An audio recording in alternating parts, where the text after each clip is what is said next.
following is a special presentation of ABC Sports.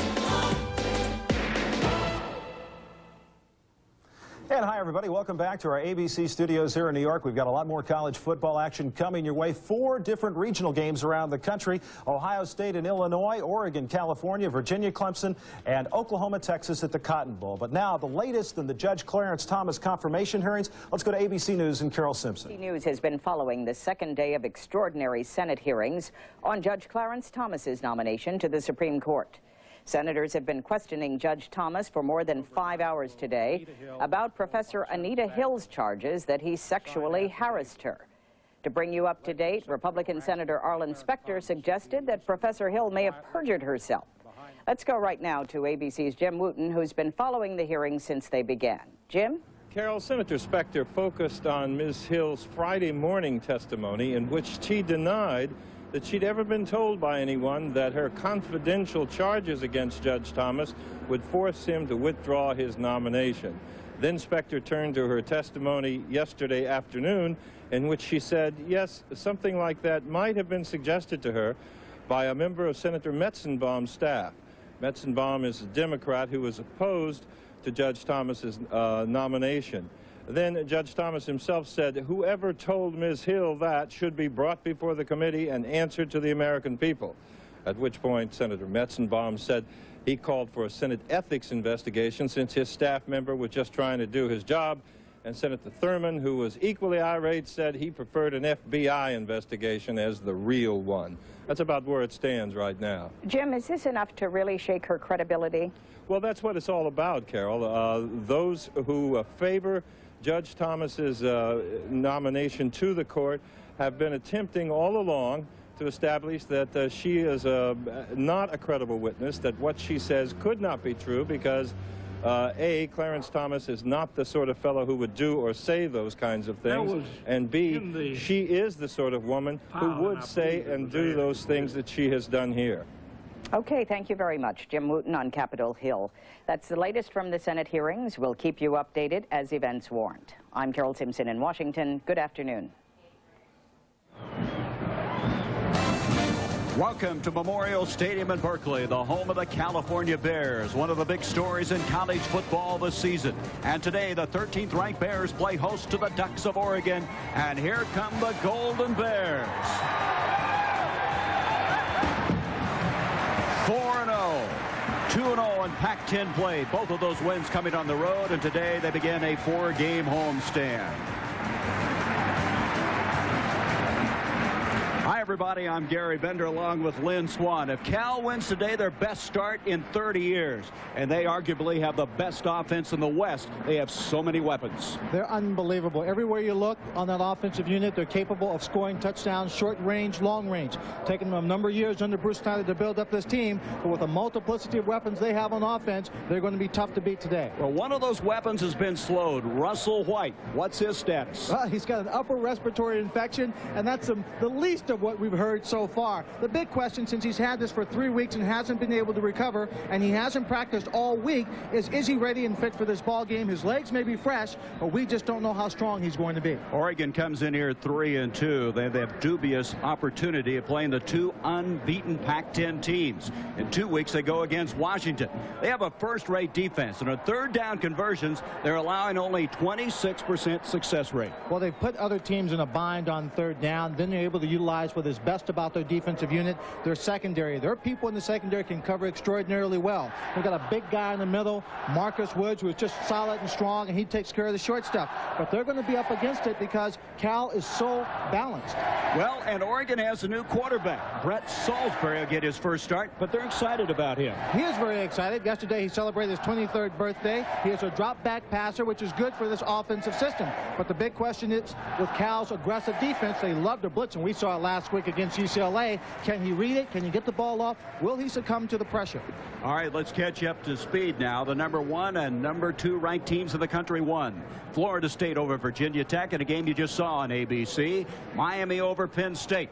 Oregon hasn't won here in Berkeley since 1960. This is their 57th meeting. As you can see there, the underdog hasn't won 7 of the last 9 games. We're going to be back now with the opening kickoff in just a moment. the all-new Pontiac Grand Am. You can own it for its new overhead cam power, its driver's interior, its standard anti-lock brakes, and you can own it for under $12,000. The new Pontiac Grand Am. Excitement with purpose.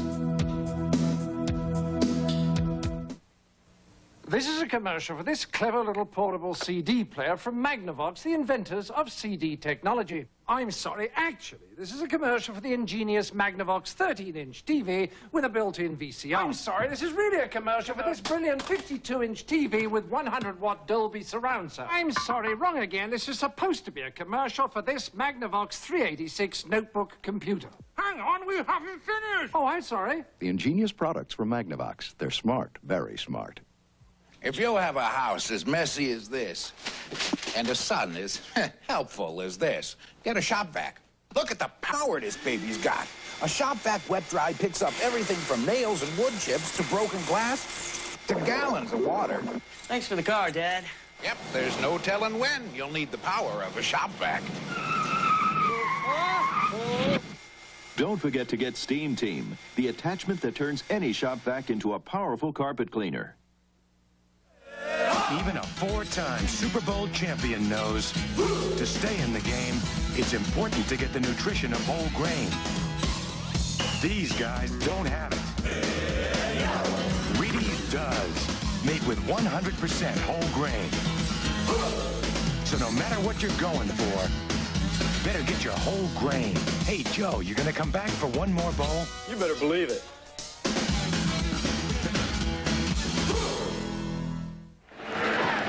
Oregon won the toss. They have deferred. Tommy Thompson, who will kick without a shoe but will punt with one, will kick off. Wolf Barber and Tyrone Edwards back deep. It'll be Barber who will bring it out for the Golden Bears. He'll bring it out across the 15 to the 18-yard line. And this high-powered offense of California will start from there. There's the guy that's directed it, Mike Pulaski. You can see thus far he's thrown 10 touchdown passes. He's 6th in the country in pass efficiency. He'll have Chapman starting. We'll see Russell White before the game gets too old. Triggs, the all-time leading receiver at Cal, catch-wise. Dawkins, he is a threat on the outside as well. He'll play the slot back at times as well as the tight end. That's the reason for the listing of both of those in our starting picture. Line of scrimmage, the 19-yard line. The Golden Bears with a 4-0 record. Pulaski back. Dumps it far side. It's complete to Holly, the fullback. He's got a first down. Marty Holly, who started the last two games due to the injury to Greg Sumholtz, over to make the catch to the 35, a 16-yard gain. There's the line. Ozine, he'll be playing on Sundays. Sagapolo, the biggest offensive lineman they've ever had. Malum, who's been playing some center this week. They're very thin in that offensive line, but they are very confident with this offensive line, as is this guy. They are tough. This is a mentally tough football team. Pulaski giving off to Chapman, and Chapman skips up to the 40-yard line. Gain of 4, and let's check now this first-rate defense from Oregon. Rich Brooks' teams have always been good defensively. Up front, they've made some changes as Matt Labauti is out after arthroscopic surgery. Gary Williams replaces him. This is not a big linebacking core, but very active. Farwell did not play last week. He's had all kinds of problems with an ankle. Watch Cota and Castle at the safety positions. They are headhunters. They will hit you. Hand off to Chapman again, running wide, and he goes nowhere. Big stick by that safety I was just talking about, Eric Castle. And we watch films of him, Lynn, and he will take your head off. He certainly will. He comes up strong. He's not afraid to take you on. He reads extremely well, so he can get into the mix very quickly from his safety position. And now we find Cal in the situation that Oregon wants him in, 3rd and long. We'll see if they can stop him here. 3rd and long. It's 3rd and 9 as they come out this time with 3 wideouts. The split backs, Pulaski to throw. Scrambling out of the pocket, and he's going to be tackled for no gain. Terrell Edwards, a sophomore out of Inglewood, made the stop there. And so Oregon is able to stiffen and hold Cal after they picked up that initial first down. Chris Noonan now will come in and punt the football for the Golden Bears. Brian Brown will go back for the Ducks. Just underway, no score. Left-footed punter. Brown not calling for the fair catch. And he's going to be downed inside the 30-yard line. Sean Roseberg down there after a 32-yard punt, and the Ducks will have the football.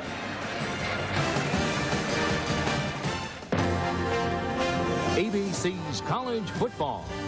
Brought to you by Pontiac and your local Pontiac dealer. We build excitement. By USF&G Insurance. Protecting your business, home, auto, and life. USF&G, standing behind the USA. By Sears Auto Center. You got to ask yourself, who's going to back you better in Sears? And by Hewlett-Packard. Keep those ideas coming and we'll keep making them look their best.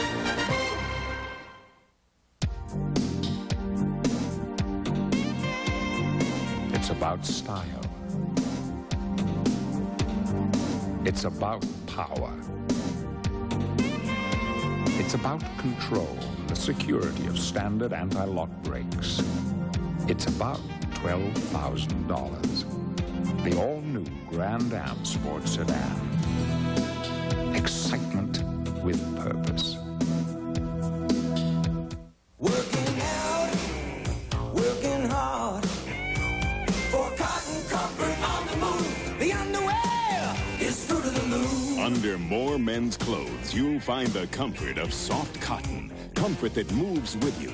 The comfort of America's favorite, Fruit of the Loom. On the street, on the road. For cotton comfort on the move, the underwear is Fruit of the Loom.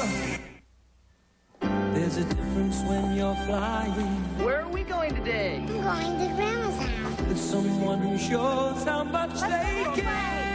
I'm not gonna go anywhere without you. A smile, a tone of voice, and the willingness to try. When you love to fly, it shows. Delta, we love to fly, and the feeling grows. That's my new friend. Love to fly, and it shows. The big blue wrecking crew's gonna test the Steelers' might. It's party time in Pittsburgh here on Monday night. Brett Salisbury, his first start for the Oregon Ducks. He came in relief of Danny O'Neill last week when O'Neill went out for the year with an injured right hand. His brother Sean played at USC, now with the Minnesota Vikings. After a clipping penalty, they inherit the football at the 15-yard line. Anthony Jones will come in motion. Salisbury to throw on first down. Pressure up the middle. Throws near side. Jones, he makes the catch at the 19-yard line. Let's check now this offensive attack for the Oregon Ducks after that pickup. Burwell is one of the most underrated backs in the Pac-10. Shedrick, a tough fullback. We just saw Jones make the catch a moment ago. Thomason, they want to involve him more, tight end. Up front, this is they consider their best offensive line in years. They've had to move people around, and Howington at 310 pounds is a freshman. Gain of 4, 2nd and 6. Jones in motion to the top of the field. Salisbury gives to Burwell. He gets a couple to the 21-yard line. Defensively, this Cal defense, which gets better as the game wears on, especially in the fourth quarter. Mac Travis is outstanding at the nose guard. He had a big sack last week against UCLA. Barsala is starting. He's been hurt most of the year. He's a junior college standout. And in that secondary, Cannon has thus far 2 interceptions. Zummel is the younger brother of Greg, and he'll hit you. 3rd and 3.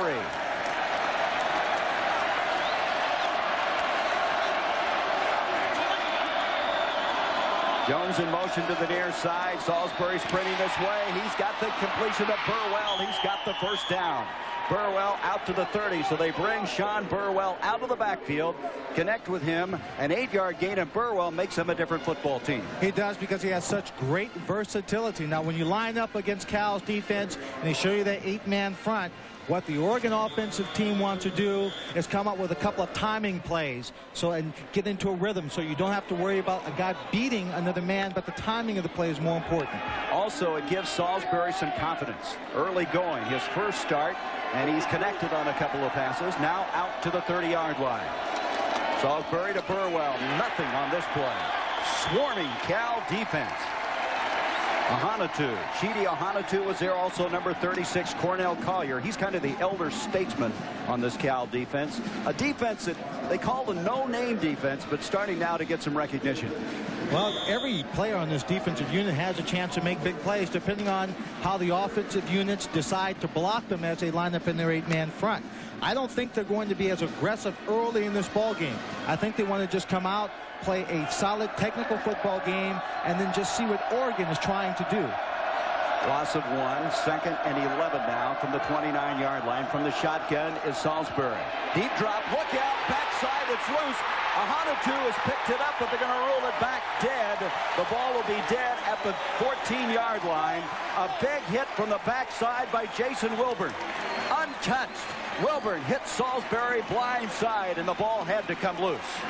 Now, this is what I mean about the pressure, Gary. They didn't blitz everyone. They rushed 4 people. But just from the outside, a 4-man rush, they get great pressure. They get the sack. They get the fumble, the turnover. Now they're inside the 20-yard line going for a touchdown. They bring so many people so quickly and disguise it so well. It's hard to know when they're coming. Oregon coaches told us they couldn't pick up very much on film. They thought they had an idea when they might blitz and might not. Now, in that case, they didn't blitz. But the problem is, if you're looking for the blitz, you might make a mistake on your blocking assignment, and you see people there in the front, 2 blocking 1 man, and he just beats his around the outside. They mark the ball at the 16-yard line. Pulowski mishandled snap. He's got it. He actually made the exchange and then tried to make the handoff, and the ball comes loose, and they're going to lose a yard on the play. Gary, I will tell you right off the bat, what I'm seeing right now in Cal's team is that they're not very high emotionally. They seem flat in this ball game. Last week when they played UCLA, they had about 10 mistakes, including the turnovers, that this team would like to eliminate. And you can't eliminate that number of mistakes automatically. It's important to them to at least eliminate 5 of those mistakes, so when they play Washington next week, they have some more confidence going into it. 2nd down now, 11 yards to go. Pulaski play action fakes, got time, throws near side, complete. The catch is made at the 2-yard line. That is Mike Caldwell, the slot back out of Downville, California. He's a big target at 6'2", 205, and Darrell Smith made the tackle, a 15-yard gain. They refer to Caldwell as Mr. Clutch because he just makes all the catches tough and hard, and he does it in a routine fashion. Caldwell played so well against Arizona earlier this year. They love to go to him in clutch situations. 1st and goal now outside the 2. Pulaski to Chapman, and no place to go. The swarming Ducks are there. Excellent play by Marcus Woods, and you're going to hear a lot about him today. He's out of Corvallis. He is considered by Spike Dykes, who's the Texas Tech coach, who they played earlier this year, as the best in the country. He thinks he'll be a 1st-round pick. Whether he'll be a 1st-round pick or not, he is a solid player. Man in the headset right there is Denny Schuler. He is the defensive coordinator.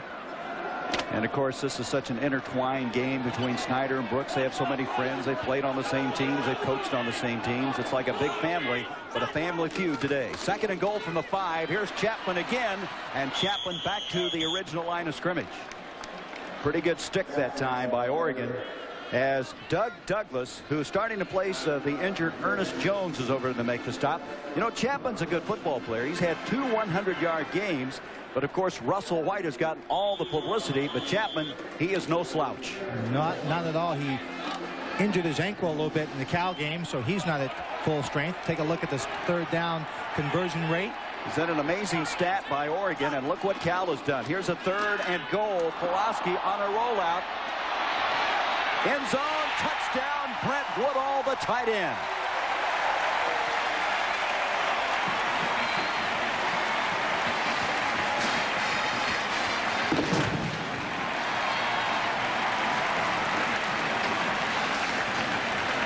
Take a look right here. Watch how it all develops. Woodall's 31. He just sneaks out. Now this is Smith. He's got great coverage. But watch him as he's just going to fall down right here.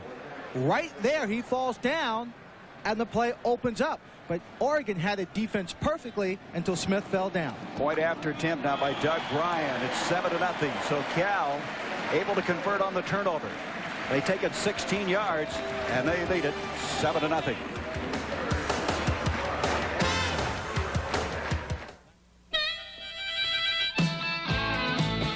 I'm not going to buy just any tire. Before you buy new tires, test these first. New Bridgestone road handlers from Sears.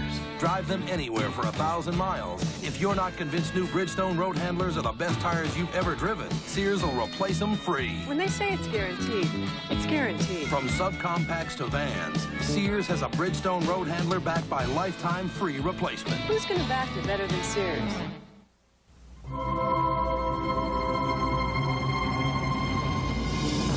For centuries, mankind has looked to the heavens for the extraordinary. Starting November 1st, it can again, in the friendly skies. Introducing Connoisseur Class, only on United. A truly elevated form of international business class. Come fly the airline that's uniting the world. Come fly the friendly skies.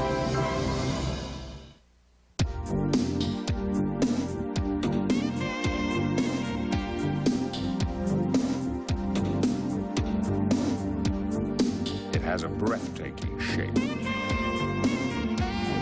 It has new overhead cam power and standard anti-lock brakes. Introducing the all-new Pontiac Grand Am. Excitement with purpose. On a 3rd and goal from the 2, Pulaski stretching the defense, rolling out on this play, and Woodall with his first touchdown catch of the year. He has a pattern going shallow. He just stays with it, gets a fortunate break when number 20, Darrell Smith, falls down. Pulaski had some pressure. When he saw the man open, he put the ball on the money for the touchdown. This is the 6th time Oregon had given the ball up inside the 21-yard line, and 6 times they were scored on. 4 touchdowns and 2 field goals. If you look at Oregon's defense and take away that statistic, they've been giving up a little over 8 points a game. The offense keeps putting them in a hole. Donovan Moore has trouble with this one. And he's going to be buried at the 10. Donovan Moore, a transfer from the University of Dubuque in Iowa. That time had a tough time. Gets the ball just across the 10 before Wolf Barber was down there to lead the charge defensively for California. So Salisbury, who took a vicious hit and coughed up the football, will come back in to run the team. Salisbury last week came in against New Mexico State when O'Neal went down with a hand injury. Played pretty well. He threw a touchdown pass. He was the player that everyone had wanted out of junior college last year, as he threw for 3,300 yards and unbelievably 33 touchdowns. Palomar Junior College. First down across the 10. Anthony Jones in motion. Flag on the play. Salisbury throws that ball very awkwardly as he tried to pivot and throw to the near side to Vince Ferry, the tight end. Jared Willard put some real pressure up front, and let's see what the penalty's all about. Illegal procedure, but it's against California. Well, Rich Brooks knew that this team, coached by Bruce Snyder, would be quite a handful. Here's his reaction. Well, Cal doesn't have an apparent weakness. They're vastly improved on the defensive side of the ball.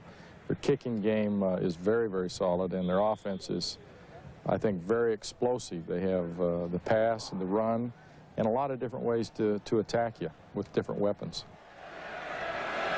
Oregon now, after that penalty, a 1st and 5. Burwell, no place to go.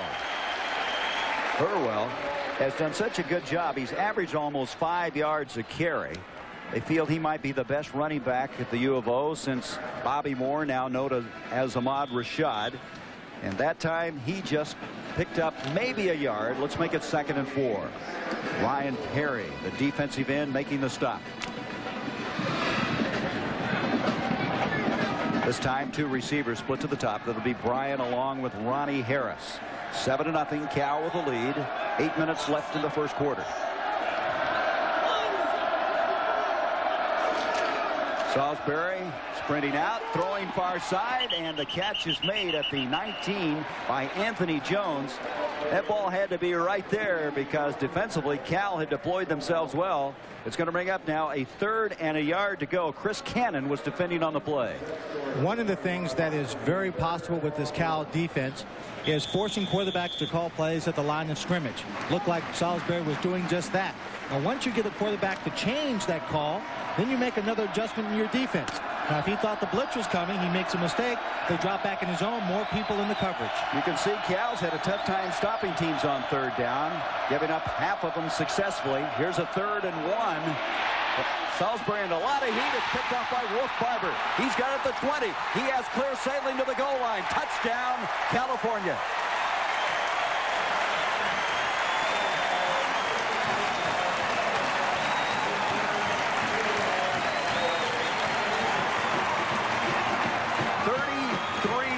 On the interception by Barber, who had an interception last week.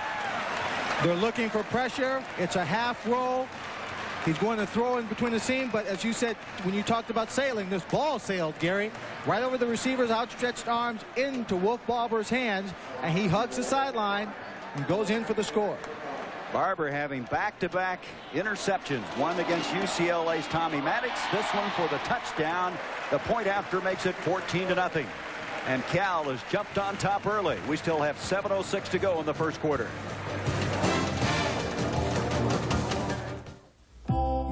It was a good day for ideas. Plans for a sidewalk cafe were finalized. A river walk was proposed. And someone had the vision to bring luxury and romance back to train travel. Keep those ideas coming, and we'll keep making them look their best. LaserJet printers from Hewlett-Packard.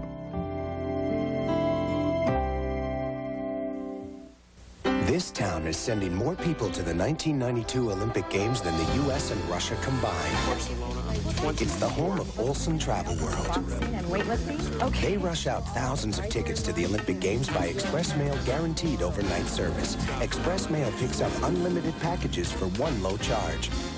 Morning, John. Morning. Which saves Olsen money as they prepare America's other 1992 hopefuls. Here we come. Imagine a rent-a-car company that offers special delivery right to your door. That's Enterprise. Here, let me help you. Enterprise, a special rent-a-car company that gives you special delivery. I can't tell you how it feels when you're way out there on your own tracking the bad guys. But finding those tanks and telling the air cavalry right where to hit them, I can tell you exactly how that feels. Oregon digging themselves a hole, down 14-0 in the early going here. Last year, you might remember that John Hardy picked off one against Wisconsin with 100 yards for a touchdown. So this is the first interception return for a touchdown this year for the Golden Bears. Wolf Barber is Doug Bryan now will kick off.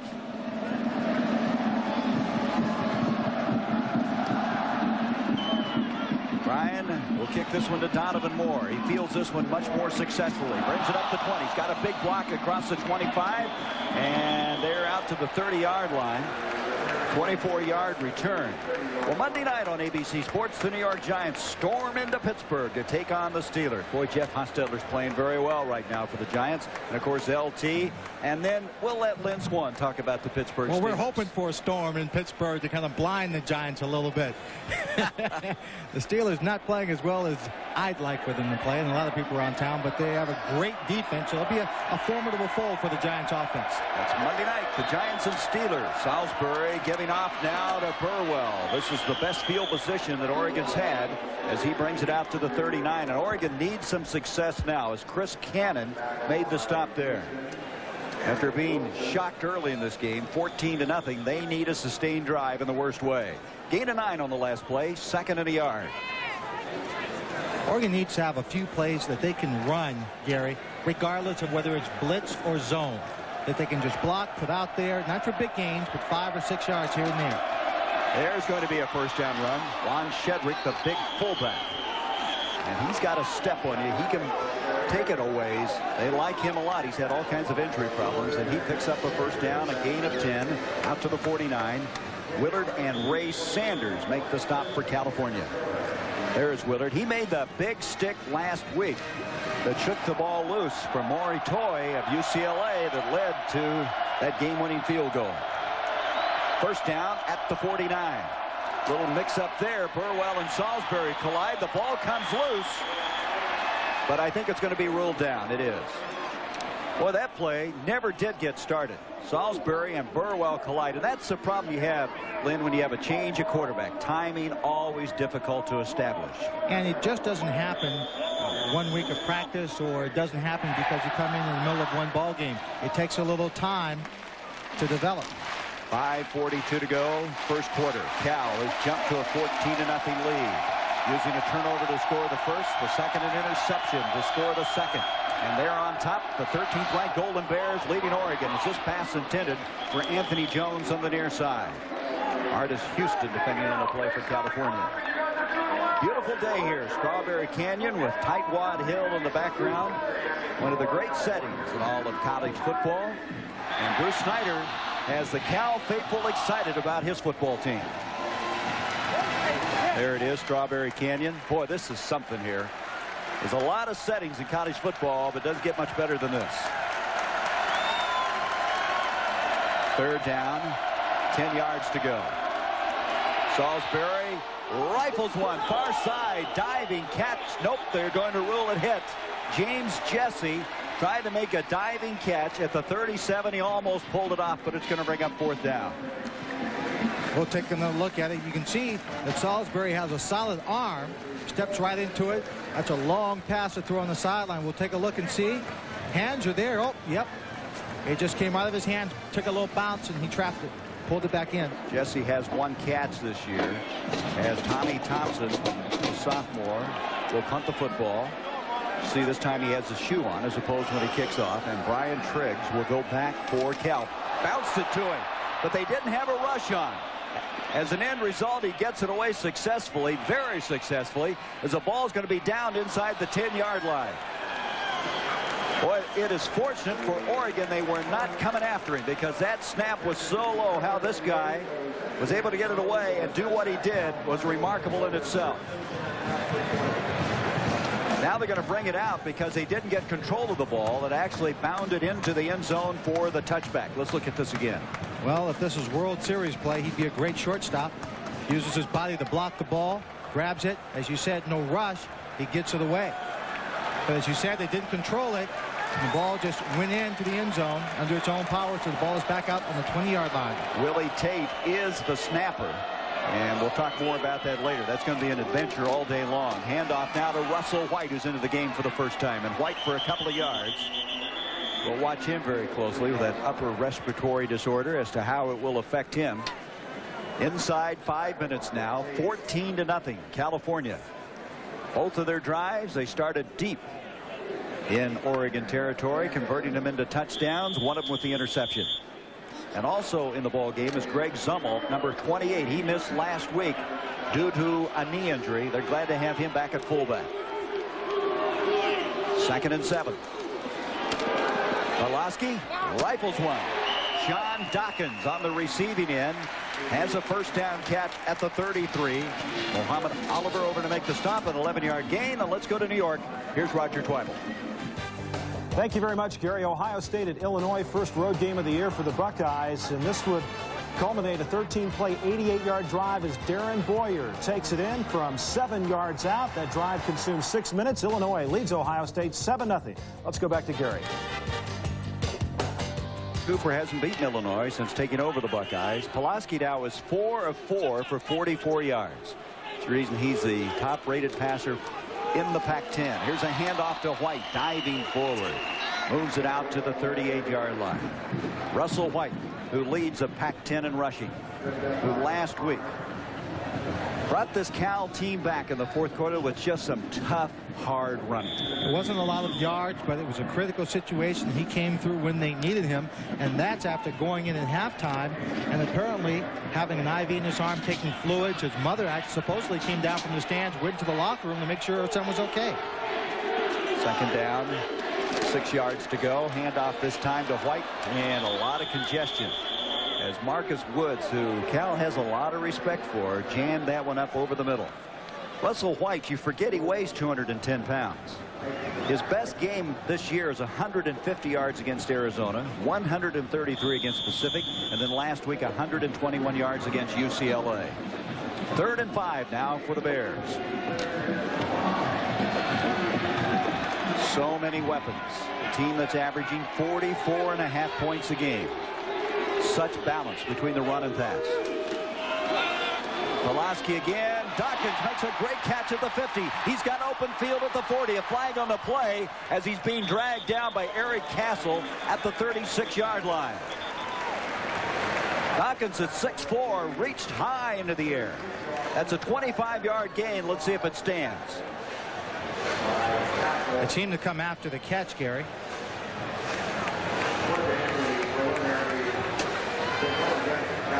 Flipping against Cal. Well, Russell White, we've talked about him, but let's go to Bruce Snyder and get his thoughts on his Heisman Trophy candidate. Well, I'm concerned a little bit. He's healthy. He's gotten the clearance. What I'm concerned about is not practiced because of the illness and the fatigue that's built up over the last couple of weeks. So his timing and his endurance, I think, will be the issue today. I think we'll find a guy with pretty lively legs on a carry or two. It's that 24-25 carries that I think might be an issue for him. Well, he's an issue to the opposing defenses, isn't he? He's on the sideline now as Chapman comes in to replace him. So the penalty moves it back. Clipping back to the 39-yard line. They had a 25-yard gain, and it comes back now to the 39. We're to bring up now 3rd down and 5 yards to go. Boy, Dawkins has been impressive in the early going. Don't hear a lot about him because of Triggs, but he is a quality receiver. Pulaski back. He's in trouble and hit that time by Terrell Edwards, the sophomore. Andy Connor, number 47, was a man who came in. He put some pressure on him. And, you know, when you get a screen play or you're looking downfield, that first guy gets in there, quarterback starts to cock that ball, you jump up in there, you got to stay with him, force him. Then when he tried to run, the tackle was made. And Noonan now punts away to Brown. Brian Brown at the 30 and up to the 35, and Oregon now will have good field position at the 39. 42-yard punt by Noonan, an 11-yard return. Well, we talked earlier to the doctor, the team physician for California, Dr. Jerry Patmon. Here's what he had on Russell White. Doctor, I guess the first question I would have is, what is the diagnosis on Russell White? Well, he had a viral pneumonitis, which used to be called the old walking pneumonia. He had an extremely low white count. He was found to have a low hemoglobin, which was a secondary anemia that he's had. And he had a chest infection with some mild X-ray evidence of a pneumonitis, or an inflammation of his left lung. So how does that affect him today? Well, fortunately, he's now in the 3rd week of this illness and has been treated, and he has had a good response to treatment. He is not 100%, but he's been cleared to play. He's been seen by a pulmonary specialist. He's had good pulmonary function studies. It's just as to whether or not the environment and the heat and the exertion will cause him to be short of breath. Well, this Oregon offense may be short of breath right now. Salisbury stormed down, got rid of the ball as Mick Barsala was down there to hurry that play up, and it brings up a 3rd and 9 now for the Oregon Ducks. White taking a breather on the far sideline. They may not have to use him too much the way this game is going. Save him next week for Washington. Well, the Oregon offense is short of weapons at the moment, or short of a solution of what to do with this Cal defense. Salisbury shaky early going on a 3rd down now. 3rd and 9, a flag on the play. He dumps it over the middle of Burwell. Burwell to the 50, and he's got enough for the 1st down. But let's see what the penalty's all about. Burwell went down to a knee there. I don't think the defense saw him. And then the pass completion over the middle picked up 10 yards. Either he just slipped and went down to the ground, or he gets an Academy Award. Offside Cal, so that'll stand. And Oregon now, for the first time in this game, is in the California end of the field. You get the feeling, they'll refuse a penalty, obviously. You get the feeling, Len, that if Oregon could get on the scoreboard here, they would certainly give the Ducks a chance now to climb back in. Thus far, it's been all California. attitude is so very important. We talked last week to Bruce Snyder about the changing attitude of this Cal team, gaining confidence. If this Oregon team can gain some confidence on this drive, you're right, they will be right in it. Here's Burwell, tough going. He may have gotten a yard. They are storming down Burwell out of Canoga Park, California. A guy who, in the estimation of Rich Brooks, is the most underrated back in the Pac-10. And he's got to have a great impact in this ball game if Oregon's going to have a chance. I do like their strategy, Gary, of trying to spread their offense to try and negate what the defense of Cal is doing. But that brings up one of the big questions in this ball game. Can the receivers for Oregon beat the secondary people one-on-one to make the big play? 37 seconds left in the quarter. There's a real jumbled play.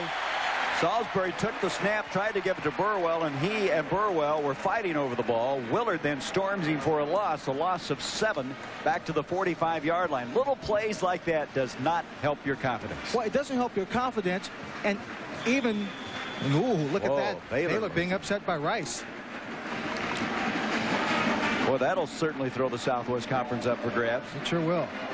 You see the time ticking away here as we come to the end of this first quarter. It's been all Cal. The 13th ranked Golden Bears trying to win their 5th game without a setback. It'll be their best start in 30 years, and they're off and running after the first 15 minutes.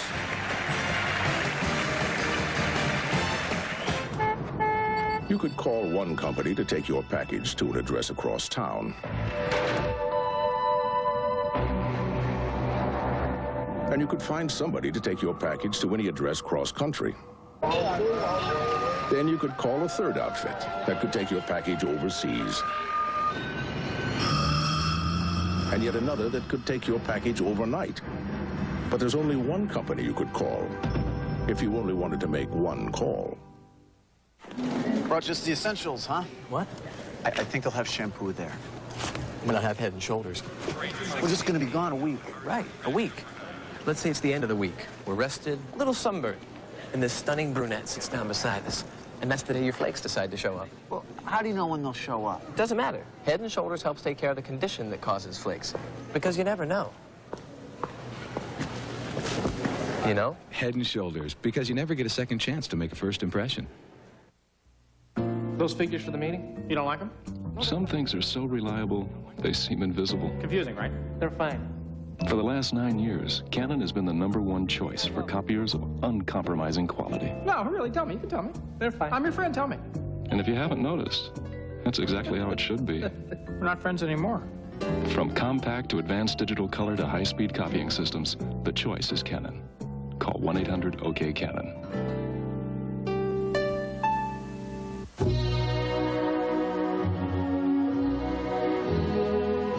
This is the new Pontiac Bonneville. Inspiring to the eye and to the touch. Even to your peace of mind. The all-new Pontiac Bonneville. A higher level of excitement.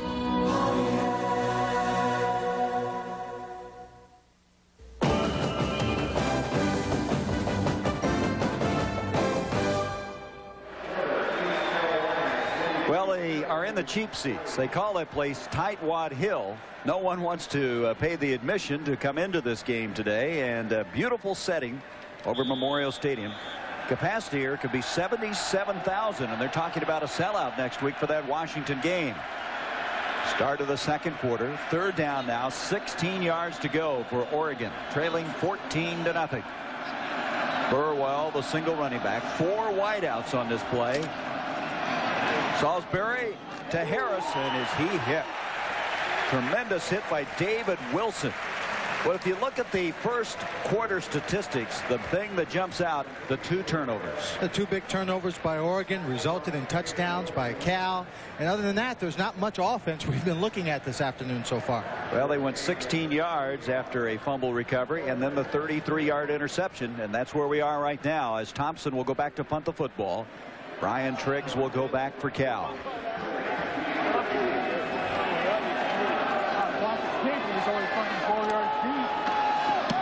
Johnson, big rush. Almost got that one blocked. Triggs is coming up. No fair catch at the 15, and good coverage by Oregon. Chad Cota was the first to get down there. Herman O'Berry was also there. 37-yard punt. And California will have the football there.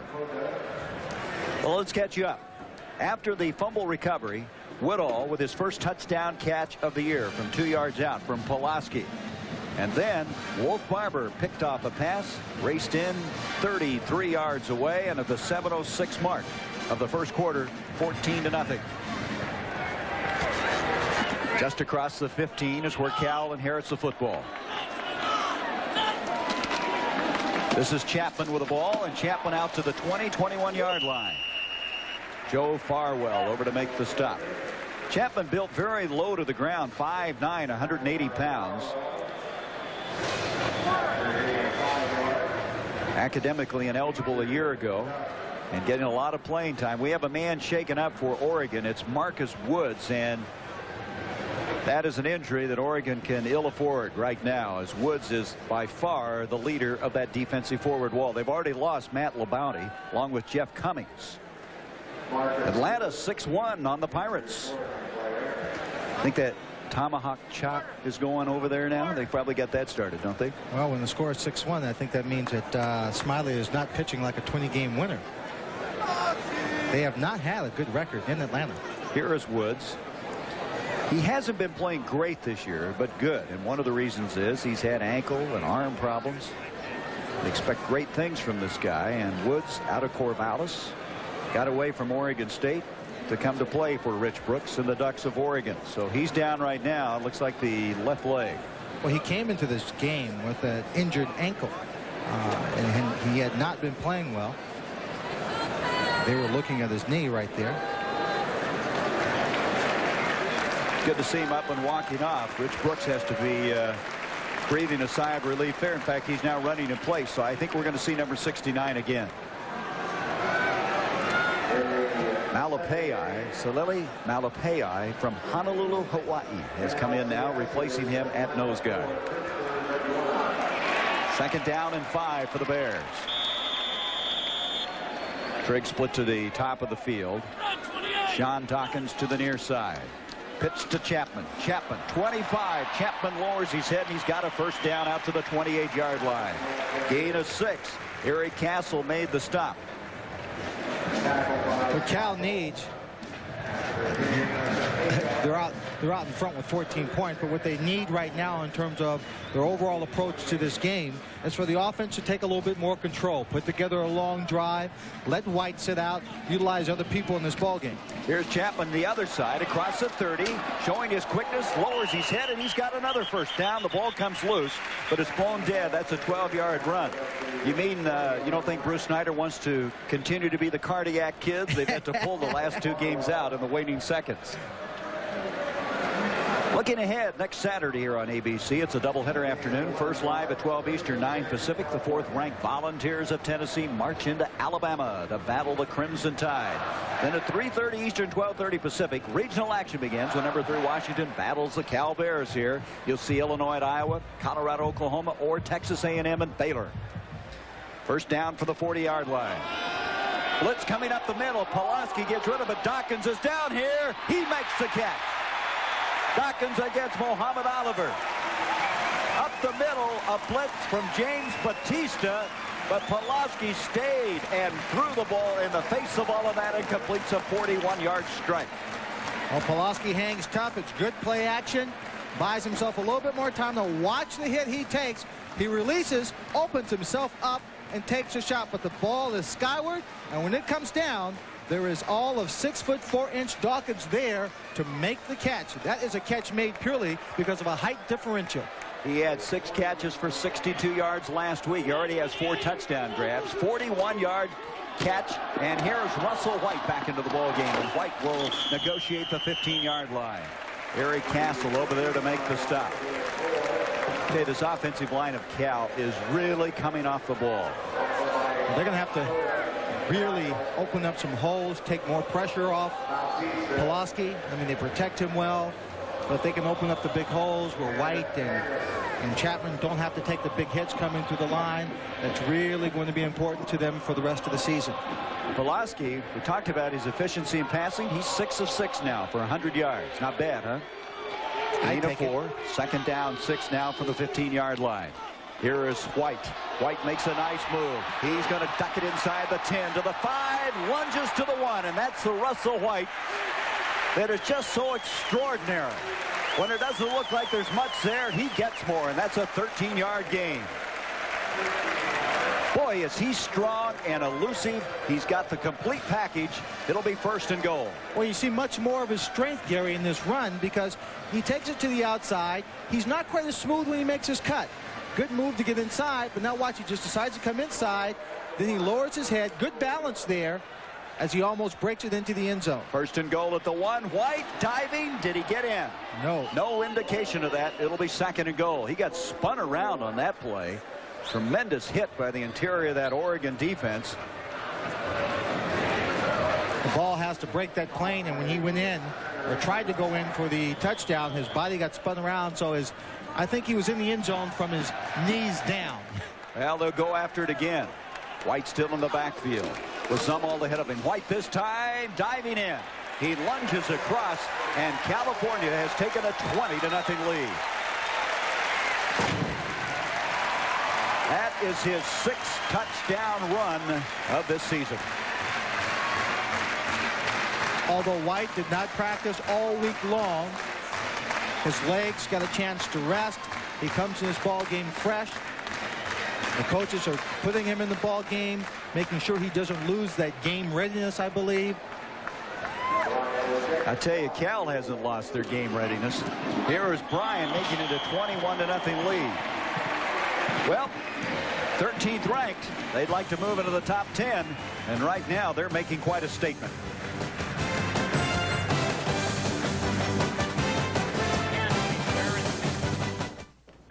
This lady came in the other day. Some station downtown told her she needed new brakes and said it'd take 4 days. But you know, she only has the one car and she had to get to work, and missing one night of TV wasn't going to hurt me. So I told her sure, I'd stay and get it done. Good service is why people choose a place like Harlan Motors, and why places like Harlan Motors choose USF&G Insurance and their independent agents. USF&G is standing behind me. A driver's side airbag is now standard on every new Accord, Civic, and Prelude. But remember, it's most effective when you wear your seatbelt.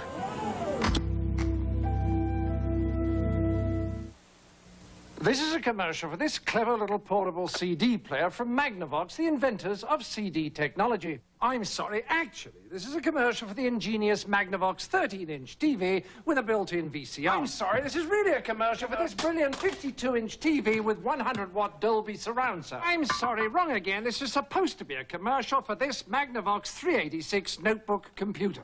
Hang on, we haven't finished. Oh, I'm sorry. The ingenious products from Magnavox. They're smart, very smart. With the highest resale value in its class and proven Honda reliability, the Accord is a safe place to put your money. Tennessee sends its voluntear army into Alabama for an SEC showdown with the Crimson Tide next Saturday on ABC's College Football.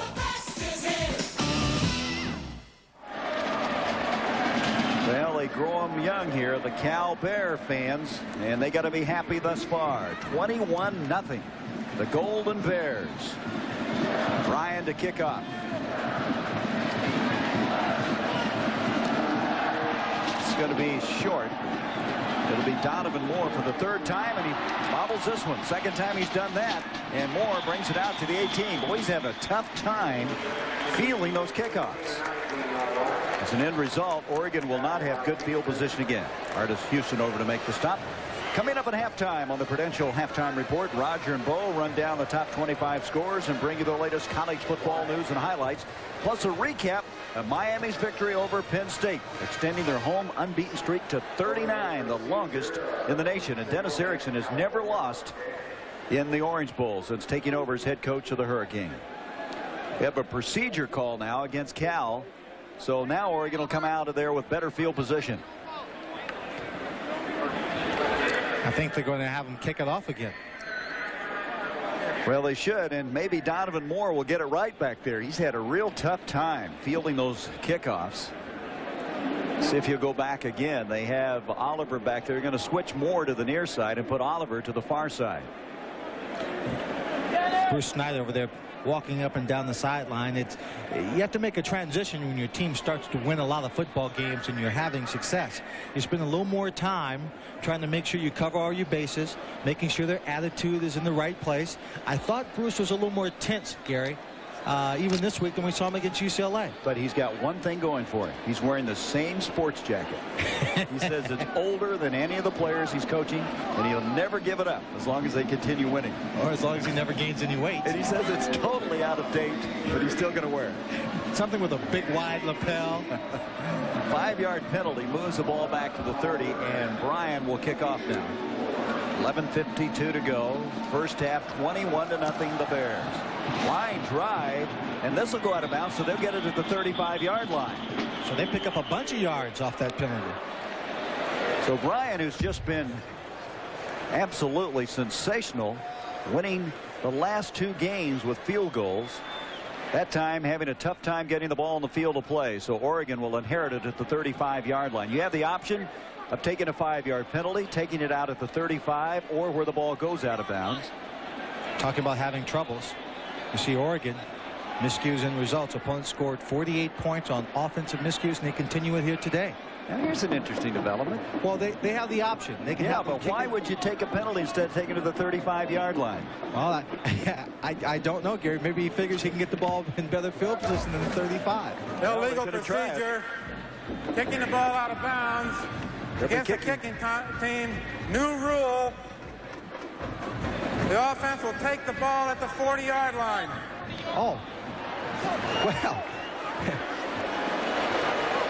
I was going to say, I didn't think they would have him kick off again. Yeah, but both teams were lining up for another kickoff. What is this? There is confusion everywhere. Both teams lined up as if they were going to kick the ball off again, and the official makes the announcement that the ball was being placed at the 40-yard line. Somebody wasn't communicating to the team, I think, on that last play. So at the 40-yard line now, Oregon will have it. Down 21-0, and obviously they need some success. Salisbury, the quarterback, his first start, and it's been a shaky start thus far. Play action. He's in trouble. Mac Travis has got him. He had no chance. Mac Travis, who last week made that big sack of Tommy Maddox, stormed through, and that's a 9-yard loss on the play. And Gary, when you say that Salisbury is having a shaky start, he is. But a lot of this is not due to his own abilities or talent. He came in, a couple of passes sailed high on him. Maybe that was his nervousness. But his team has not been able to stop or to block Cal's defense, and he's had no time to throw the football. Boy, this has been a dominating performance thus far by the Bears. 11-17 to go in the first half. California, 13th ranked with a 21-0 lead. Salisbury. Near side, complete to Burwell. In the open field, he's across the 40. He's to the 50, 45 to the 41-yard line. And there is some of that elusiveness, explosiveness of Burwell. That'll be a 29-yard gain, and that might be a beginning point for this Oregon team. Smart call by the offensive unit. They've been getting pressure all day long. You see all the guys bunched up in the middle. They're coming after him a little bit. Little play action. The ball comes out to the screen. All the Cal defenders are on the inside. He picks up a good block on the outside here. A little tug on the jersey. That helps. Eric Zomalt, 23. David Wilson, 25, come in for the stop. So the 29-yard gain moves it to the 40. Salisbury, quick fake up the middle. The pass is intercepted, and then we have a flag. It was intended for Thomason, the tight end. And California coming up with the interception, but as we mentioned, there's also a penalty flag. Number 75, it seems like David Collinsworth, a lineman. Was that his number I saw also grabbing the ball, Gary? Well, let's see. I don't see. Yeah, 75, Collinsworth. He's a tackle. Barsala was the guy that intercepted, and Collinsworth was on top of him. Let's listen. Eligible receiver on the offense downfield. Penalty refused.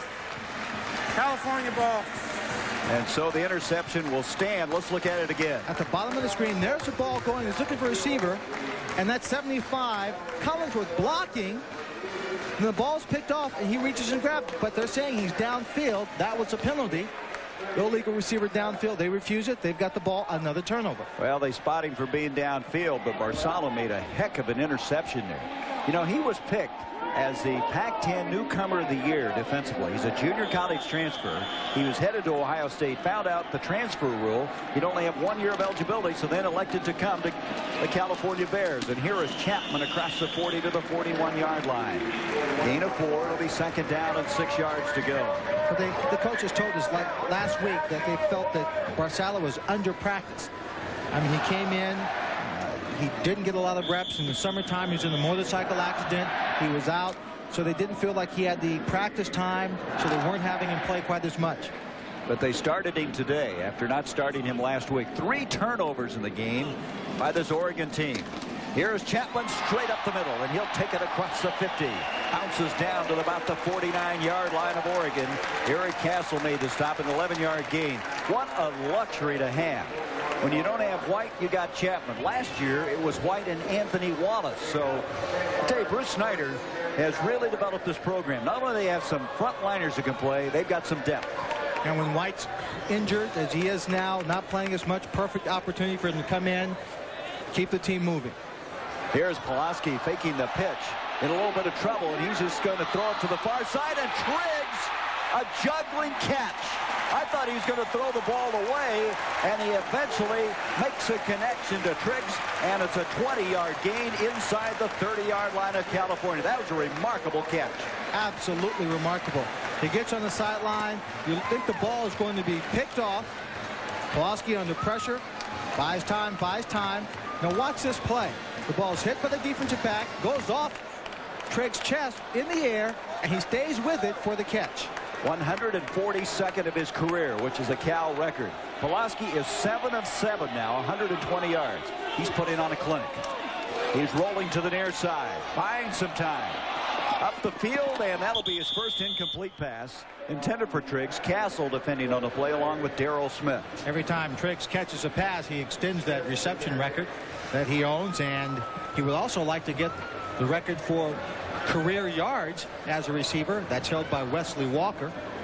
He needs about 60, 65 yards a game here for about the next 3 games, and then they hope he can break the record in front of a crowd for homecoming when they're going to honor Wesley Walker. Against this school called, what, USC? Yeah. You've heard of them, haven't you? Here's Russell White, fumbles the ball, and I think Cal has recovered it. White trying to make his move. All of a sudden, the ball came loose. Tomorrow night on the ABC Sunday Night Movie, they move to the country and set up a new life. Who would have guessed they'd be terrorized, kidnapped, and held captive? John Stamos, Joanna Kearns, and Barry Bostwick star in an ABC world premiere based on the shocking true story, Captive, tomorrow at 9, 8 Central. It's amazing what longer hair, a beard, and a mustache can do the clean-cut look of Stamos. I noticed that. Steve Gordon was the guy that recovered that fumble, and now Cal moving to the 20-yard line. Relentlessly, they're moving this football, mixing it up so effectively. And now at the 20-yard line, Greg Zumwalt, who had been out last week, carrying the football, and they're glad to have him back. They feel like he's the rock on this offense. He's such a tremendous blocker at that fullback spot. He has so much pride in what he does. I talked to him before the UCLA game, and he felt very bad about not being able to play.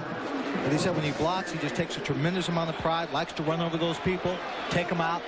Doesn't like getting fooled, though. Doesn't like when those cornerbacks come up and play him smart. Pulaski has him down. They 4th down and a yard to go. Looks like he's checking out of it. And Pulaski hands off to White, and the flags will stop this one. I think he ran out of time on the 25-second clock. So that would change the play call, obviously. That happened to Pulaski a number of times down in Los Angeles when they played the Bruins last Dead week. ball foul. False start on the offense. 5-yard penalty. Still 4th down. Well, you know, I thought there was a very good comment made about Pulaski. Rich Brooks said that Pulaski's more than just the guy being able to be a good quarterback. He's now a guy who can take his team and take it over in his own hands and win a game for you. He's made that transition. He's more than just a caretaker at that position. He is a difference maker for this Cal team. So now they'll have to settle for the field goal. It'll be a 42-yard attempt by Doug Bryan. Now we have a stoppage again. Bryan last week with a career-long 47, which was the difference in that UCLA game. Pulaski to hold. David Benn, a sophomore out of San Mateo, will snap the ball. Snap a little high. Bryan's kick is underway. A lot of distance and right down the pipe. 24-0. California. 7:56 to go. First half.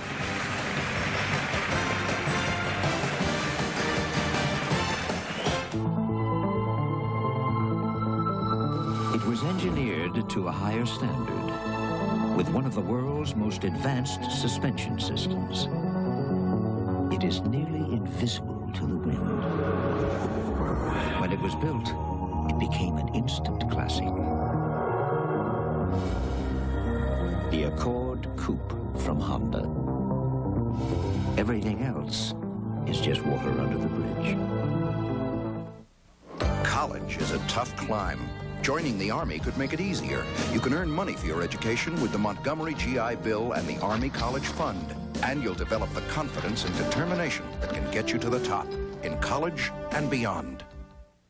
I used to have dandruff, so I tried Head and Shoulders. Then I tried Selsun Blue. Blue is better. Selsun Blue relieves dandruff flaking better than Head and Shoulders. And doctors recommend it more than Head and Shoulders, Denerex, and Tegrin. Blue is better. Selsun Blue. The Rothmans' brand new family room is there because a State Farm agent was there with a family insurance checkup. You see, State Farm agents keep in touch to help keep your car, your home, and your life insurance up to date. Just a month after we added more coverage on the Rothmans' home and its contents, it was devastated by a fire. But thanks to our checkup, the coverage was there, and for the Rothmans, it made all the difference. And like a good neighbor, State Farm is there. Well, we talked about the success of Doug Bryan. 3 weeks ago in Tucson, he boots this field goal to pick up the win over the Arizona Wildcats. And then if you were with us last week, the site was the Rose Bowl. And from 47 yards out, this would be a career long for him and ends up being the difference as they go into UCLA and win for the first time in Los Angeles in 9 years. And just a moment ago, he added a 42-yarder in this one, and he just kicked this one almost out of the ballpark. So from the 20, Oregon now down 24-0. As you said, after those games and a few games before that, this Cal team is getting the reputation or the nickname as the Cardiac Kids, coming from behind in these ball games. Well, the team is going to have to come from behind now is wearing a different color jersey. And that's Salisbury and company. Oregon shocked, trailing 24-0. And the way you come from behind, Gary, with this much time is just very slowly, one step at a time. Build on one success. What they have to do, again, come back with the screens. Good plays against either the blitz or zone coverage or the short rush. It's kind of a delayed handoff to Burwell, and Burwell does a nice job getting outside, brings it out to the 26-yard line. He's been the one bright spot for this Oregon team offensively. That's a 7-yard gain as Oregon has turned the ball over 3 times, leading to 17 points in this game. Line of scrimmage, the 26-yard line. 2nd and 3, 7:49 to go in the first half. Jones will go split to the top of the field. Oregon started out with a couple of wins. Then they lost to Utah, to USC, came back to win last week. There's a handoff to Shedrick, the fullback, and he runs into a lot of blue jerseys there. A lot of congestion up front. Ryan Perry is the first there. They say he's the most improved defensive player they've had the last 2 years. And now a starter in that forward wall for California. Also number 19, Artis Houston was in on the stop. 3rd down, still 2 yards to go. Vince Ferry now is in a tight end for Oregon, and Thomason to the near side. So a double tight end alignment. One wide receiver, Jones, will go in motion. Handoff, Burwell, and that's Travis again. Oh, is he something? He is really some football player. 6'2", 270 out of Las Vegas. He's almost unblockable up there. He is very, very tough, and the coach has told us what he has is great get-off. In other words, he comes off that line of scrimmage so strong and so fast. Hard to block him, hard to stop him. Right there, he just took on the blocker and dished him away to make the stop. So Thompson will punt, and there is Travis. He'll get a breather as Triggs goes back now to field the punt. Oregon has run into a juggernaut in this game. Big rush, almost blocked that time. We may have a roughing the kicker. Ball bouncing around. Oregon will down it at the 41. Brad Bowers, who blocked a field goal last week, number 99 against UCLA, came in and made contact. And he knows that he didn't really hit him.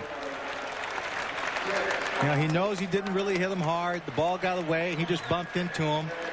They're picking the flag up now. They're picking it up. Look at this. He got a piece of the ball first. Let's look at it. The flag has been picked up.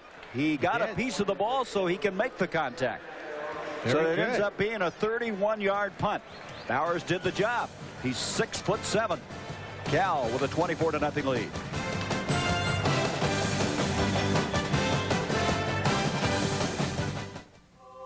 Today, we need to make every drop of oil count.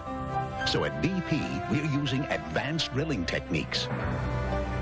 Building oil fields that are smaller, more efficient, more productive than ever. Because that's the kind of thinking it takes to deliver about 10% of America's domestic oil. And to make the most of every drop. BP, the energy to change.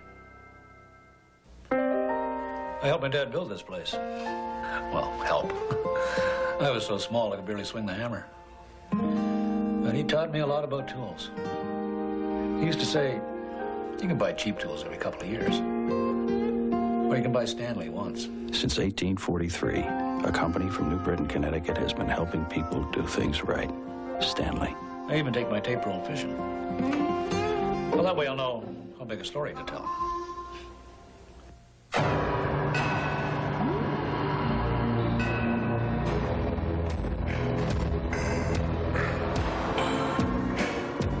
Our competition uses a very sophisticated, state-of-the-art, highly precise device to measure their cars. Our car, the Accord from Honda.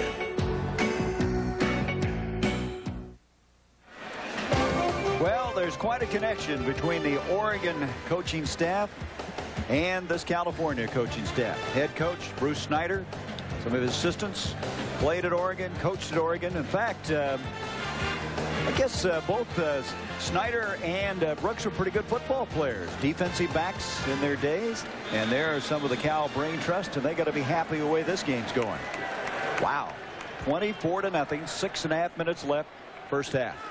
And firing off is Woodall, the tight end. I guess you could say that coaching family from Oregon is extended a little bit. Snyder was also with John Robinson, who was the head coach of the Rams, who was also an assistant at Oregon. And while he was there, Jerry Fry was a head coach, and George Seifert, who is now the head coach of the San Francisco 49ers, were all a part of that same staff. Matter of fact, Jerry Fry, who's now one of the scouts for the Denver Broncos, is here today watching the team play, checking them out with his son who writes, one of his sons who writes for the Oregonian. Atlanta still with a 6-2 lead now in the fourth inning. We'll keep you posted on that. That series even at 1. And here's a handoff to Chapman, and he's in the open field. He's to the 50. Castle has some help with Cota alongside him to knock him out of bounds. And he just exploded and is into the secondary, almost paralyzed that Oregon defense, and eventually knocked out of bounds. It'll be a 16-yard gain. When you're working very well, let's look at some things that you don't do so well. You can stand and be picked on a little bit, okay? All right, here's Chapman. He gets a ball. Big hole, line's great. But what he doesn't do is open his eyes. When you talk about the vision of a running back, being able to see where to run to, he didn't show us that in that last play. That could have been a touchdown. He was 10 of 55 before that carry, and out on another 15 as he takes it inside the 30-yard line. Castle made the stop. Right now, they're just blacktopping this Oregon team, meaning they're just running right after them and over them and through them. And that's a 19-yard gain. Blacktopping them, huh? That's right. I've never heard that one before, Gary. Well, they're just paving the road right over some ducks right now. Forgive me, will you? It's okay. I thought it was a great description. At the 28-yard line now, Cal with another first down. Right now, Cal is just sensational. Here's Russell White, tripped up in the backfield that time. Coming up was Cota, the redshirt freshman out of Ashland, Oregon, who they're so high on. There he is. He will come after you. As they say, he will splatter people. He was the state's defensive player of the year his senior year. Had his first start last week and had an interception. Gain on the play of a yard. It'll be 2nd and 9 now.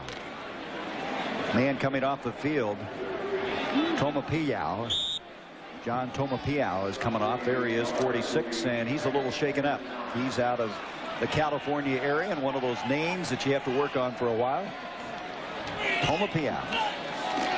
Handoff, White. Nice change of direction, and White to the 21-yard line.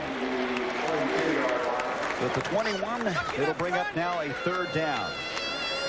That was Gary Williams on the stop. Well, it's warm down there on the field, and as far as Oregon is concerned, they probably feel like their defense has been on the field almost the entire first half. It's 3rd and 4 now for the Bears. Look at the rushing, 107-2. Wow. The balance of this Cal team is amazing. They're rushing for 252 a game and passing for 256. That is balance. Pulaski back's got time over the middle. Crossing pattern. Sean Dawkins, 15, 10, 5. California touchdown. 22 yards.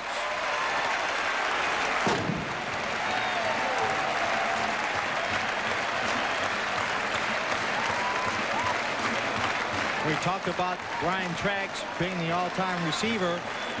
He gets a lot of the pressure, but in this coverage, he takes a heat. But Sean Dawkins is coming across on the zone crossing pattern against the zone coverage. Pulaski reads it. He just runs into the end zone through the seams. Everybody talks about Triggs, but Dawkins is an outstanding receiver. He has 4 catches for 89 yards as Brian makes it a 31-0 ball game. This is an old thrashing right now. Oregon having a long first half.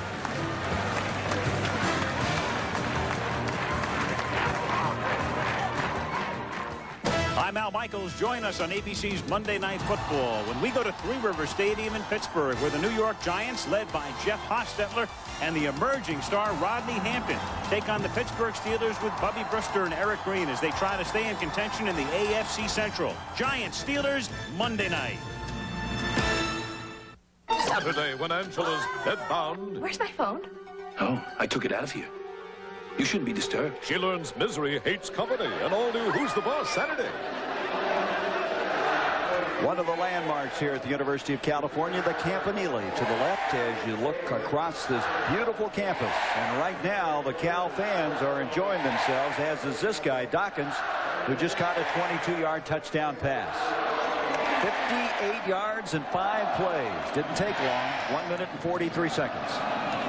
It's a quiet kid, too. He just goes out, loves to play this game. He's learning every time he plays in the football game, and it's showing. Brian getting a very big workout in this first half. He's going to kick this one out of bounds as well. So I would assume Oregon would take it to the 35-yard line. So Brian having a little trouble in the kickoff department. One of the few things that Bruce Snyder hasn't had go well for him thus far. Monday night, looking ahead, the Giants into Three Rivers Stadium against the Steelers. I tell you what, the Giants, a lot of people saying, hey, the Super Bowl champs are falling apart. But I tell you, they thrashed Phoenix last week. Rodney Hampton had 137 yards rushing in that game. Yeah, there are a lot of teams in the NFL that should fall apart so well. Ray Handley getting a lot of criticism. They said, oh, he's getting too conservative and replaced Bill Parcells, but they just came at the Cardinals last week. Kicked them off the field. Lewis Lips is going to have a big ball game offensively for the Steelers to be in that one. Cal in this quarter has 9 first downs. Oregon won. 31-0 the score. Salisbury's got time. Waits for the receiver to clear, and it's intercepted by David Wilson. Wilson at the 40, and that's 4 turnovers in the game now against Oregon. 5-yard return to the 40. And this is a nightmare as far as the Ducks are concerned. Wilson with his 3rd interception of the year. Salisbury just tries to put a lot of velocity. A little half roll to get away from pressure on the backside. It's a crossing pattern. He just throws it in there behind the receiver. And David Wilson does a great job of being able to get his hands on this one and hang on to it, Gary, for the interception. You're right. Wilson is the glue to that secondary, and Salisbury suffering the interception. What an indoctrination he's had in his first start. 4:38 now left in the first half. Pulaski will start this drive just short of the 40, and a flag. Last time I thought it was a 25-second clock, and I think it's this. It's the 25-second clock again. This will be a delay of game. Dead ball foul. Delay of the game against the offensive team. 5-yard penalty. First down. Well, the only thing Cal's not doing well is in the penalty department. I think that's their 7th penalty of this game. So Bruce Knight will have something to complain about in this first half. Oh, yeah. Yeah, I mean, they're playing so well, which is good. They're executing, even though it's not an emotional game. This is the kind of win a team that's trying to become one of the best in the nation has to have. 1st and 15 now. Handoff this time goes to Tyrone Edwards. He's a true freshman. He made his debut last week carrying the ball a couple of times out of Walnut, California. They wanted to redshirt him, but when Greg Zumwalt was hurt, they've been pressing him into service, and they like his future. Gain of a yard. It'll be 2nd and 14. This time, Damian Simeon comes split to the near side. Cal putting some alternate people in the lineup right now. Pulaski, quick drop, complete to Simeon, who just came in. He's to the 35, and he'll be about 3 yards short of the first down. Herman O'Berry made the stop there. Pulaski spreading it around, and now we have a late flag at the 35-yard line where Simeon was tackled.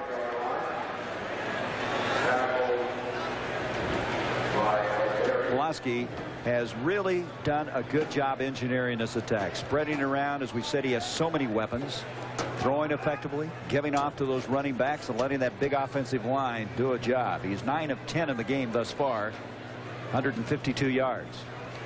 Bruce Snyder wanting to know who the penalty is on. It's on Cal. It's on Cal, which will not make him happy also. Interesting. The offensive team 15 yards. It'll be 3rd down. Personal foul. I don't know where it is. Can you see it here? There's the catch. That's against Cal.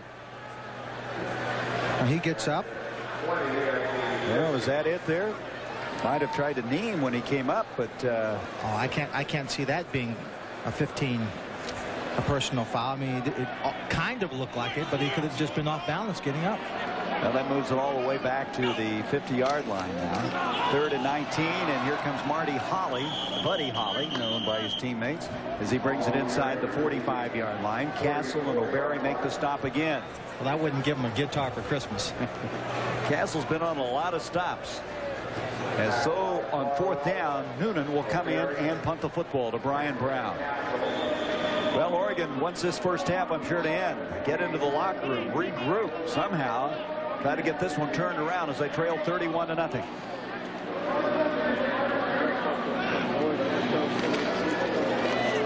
Flag on the play. Brown calling for the fair catch. He'll let it hit, and it's going to make it in for the touchback, but a penalty flag at the line of scrimmage. Maybe an illegal procedure against Oregon. Looked like the right end backed up before the snap of the football.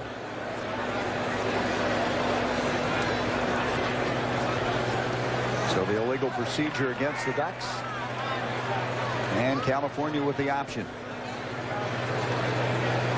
Well, Rich Brooks didn't feel like his team played emotionally very well last week at home against New Mexico State.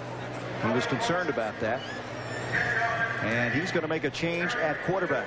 They're going to refuse the penalty. Kyle Croston out of Vancouver, Washington, who has played some defensive back this year for Oregon, will come in as a new quarterback. So he's going to get Salisbury out of there, and here is Croston. He's more of a spread out option type quarterback. He was an option quarterback in high school.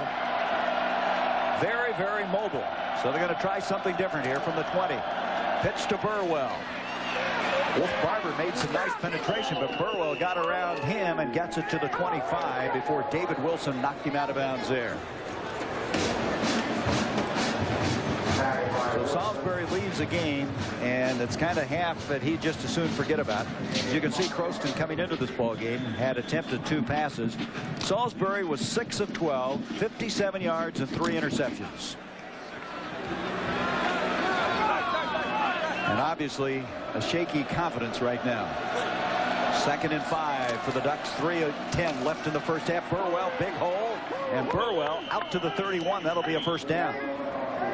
Dave Burwell has had sparks in this game where he's had some big, bolding, moving moves around the end, and he has impressed me, and he has been one of those guys that's been a bright spot thus far for the Ducks. Did you see Kansas State? Jayhawks leading in that ball game. Your family's down there watching that game. That's right. Moral support from the 31-yard line. First down now. 2:50 left in this one in the first half. Croston over the middle, broken up. Thomason was the intended receiver. He had cleared over the middle, but the ball never got there. And there is number 58 again, Mac Travis, and he has got to be seriously considered as one of our MVPs in this game. Oh, absolutely. But the problem is going to be in the second half, if Cal continues to substitute ball players, we could give MVPs for the first half and a whole new set for the second half. 2nd down 10 from the 31.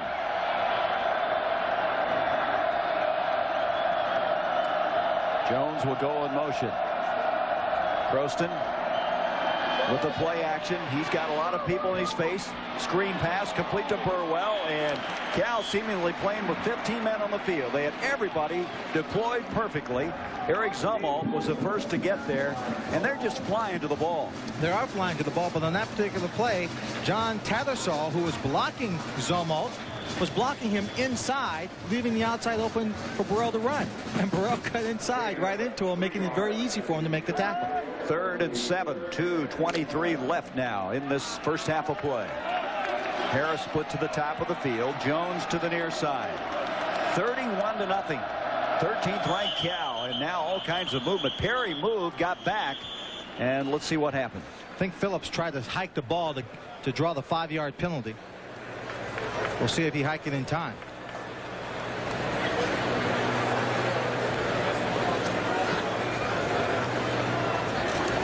Dead ball foul, offside on the defense. 5-yard penalty, still 3rd down. Don't forget at halftime, Roger and Bo with the Prudential halftime report. All the scores and highlights. Number 1, number 2, won today. Also talk about that Miami victory over Penn State. Ended up being a very good football game. Say Miami is tough at home. They're tough anywhere. 3rd down and 2 now after the penalty with 1:57 left in the first half. Anthony Jones in motion. Croston sprinting that way. Throwing far side. Jones and Wolf Barber had him covered all the way. Brett Salisbury left the game because the coaches felt maybe he wasn't having a great success. Croston's in there now. I'm just wondering how much success the Cal defense is going to allow him to have. Well, it's tough. They lose Danny O'Neill last week. Dislocated right thumb. He's out for the year. They're putting a pin in that thumb. Make a change. Salisbury runs into this fired up, inspired California team. And Thompson, who's been busy, will punt once again. Bruce Callan is back this time. He's going to return the punt. They've been having Triggs most of the time, and Callan does a nice job. Brett Callan across the 35 to the 37. 39-yard punt, a 15-yard return. Cal's offense always huddles on the sideline. They've got several groups they could put in there. Decide on the group, they call the play. They come out into the field without huddling on the field, line up, and then you see them as we do for the first time. Well, how good is this California football team? You know, a lot of people will wonder after this one, as the carry now by Tyrone Edwards. We asked that very question of Bruce Snyder. Oh, in fact, I'm not real sure that physically as gifted as last year's team. I'm really not. Or do I believe necessarily that we're as good as 13th in the country, talent-wise. But we have the heart of a 13th ranked team. I don't think there's any question about the toughness and the attitude, which I'm probably more proud of that than maybe anything else. Boy, they have played with heart today, haven't they? Oh, they certainly have, and heart and pride and attitude will get you to a higher ranking faster than talent. Tyrone Edwards not going anywhere. Well, you don't want to look already to that Washington game next week, but it's pretty hard not to, isn't it? With a 31-0 lead right now. Yeah, with a 31-0 lead, and I'm batting at a couple of wasps up here, folks. In case you're wondering why I cut that one off. But with a 31-0 lead, he can afford to get some backup people in here, keep his starters fresh, have them ready. It's like getting a little time off for the game next week. Give the backup people the experience, and you notice they're getting experience with the #1 quarterback, so they get a chance to adjust to his timing in the game. Hand off to Edwards, and the true freshman with a little burst to the outside takes it to the 44, and that should be the last snap now, the half, as the clock stopped at 9 seconds. We're going to have a timeout call. Terrell Edwards over there to make the stop. So now for an institutional message from the University of Oregon. At the University of Oregon, we believe that great teachers make great students is more than a lesson of history. It's also a lesson of science, a lesson of art, a lesson of biology, a lesson of psychology, a lesson of anthropology, a lesson of language, a lesson of life.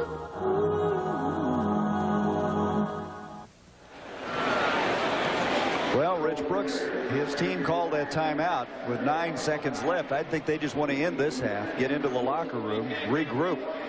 As California now will have to punt the football away on a 4th and 3, but maybe they can break one here in the last seconds as Brian Brown will go back. This is Noonan who will punt. Maybe they load everybody up, try and block it. Noonan standing inside the 30-yard line. Woodall, the short man. Good snap from Ben. Kicks it off the side of his foot, however, and the ball angling out of bounds with 2 seconds left now, so Oregon will have 1 snap. I think he was kicking away from the man, but he angled that one a little sharply and ends up with a 35-yard punt. Cal has a good kicking game, and that's something that Oregon has really struggled with. But today they've struggled in a lot of departments as they'll start this drive from their own 21-yard line. Rich Brooks, who's done such a great job for Oregon. He started this program. They had some very lean years. They'd reached the level where they could compete with anybody. But today, really struggling. You know, last year they got behind early. Remember, 21-0 early. Never recovered, and obviously the same thing has happened here today. Croston, the quarterback, the last snap of the half.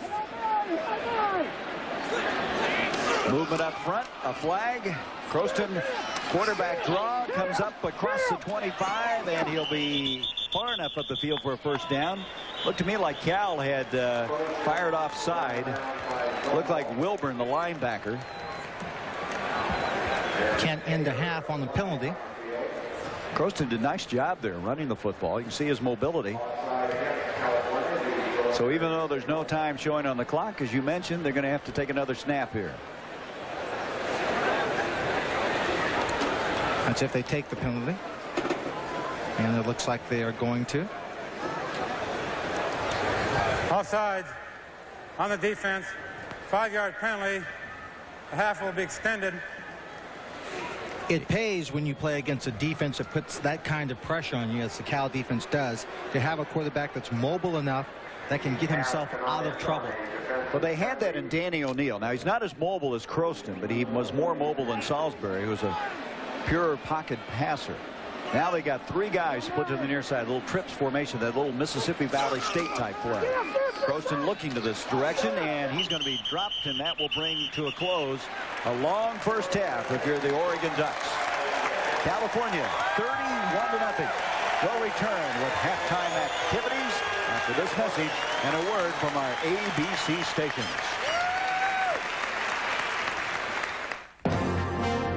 ABC's College Football.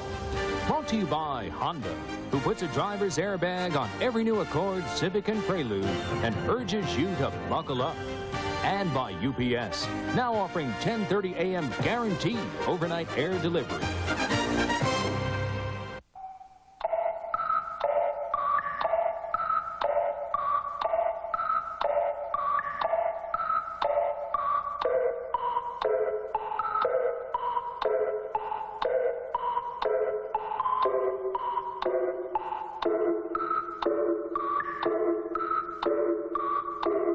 It was designed to run like a watch. Just strap it on. Every business morning, while the rest of the world is getting up, UPS is guaranteeing overnight delivery before 10:30 for far less than other companies charge. And every business morning, more people are waking up to that fact. Good morning. Based on a true story. If they lay a hand on you or Katie, I swear to God, I'll kill them. Kidnapped. No, no. Terrorized. Let us go!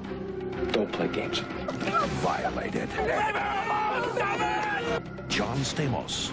Kid's dead, and you're dead. Joanna Kearns. Whatever it takes for the three of us to get out of this alive. And Barry Bostwick. What he did to my wife. Shoot him. In Captive Sunday. Your G.I. Joe's fall coupon book has arrived, full of savings on lots of great items, like Huffy's adjustable basketball system with everything you need, just $98.88. Or Academy's 5-pound sleeping bag, just $29.99. Stock up on Haviland Formula 3 motor oil, just 94 cents a quart.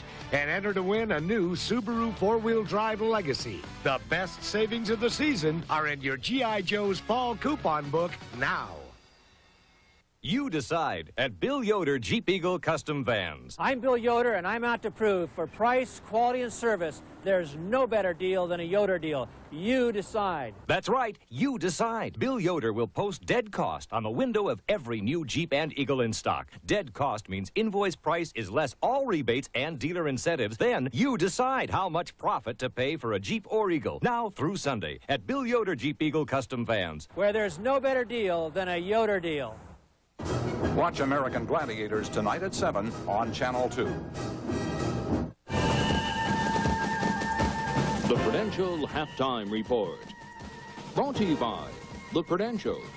Come to the companies of The Prudential and build your future on the rock. Reporting from New York, Roger Twyble and Bo Schembechler.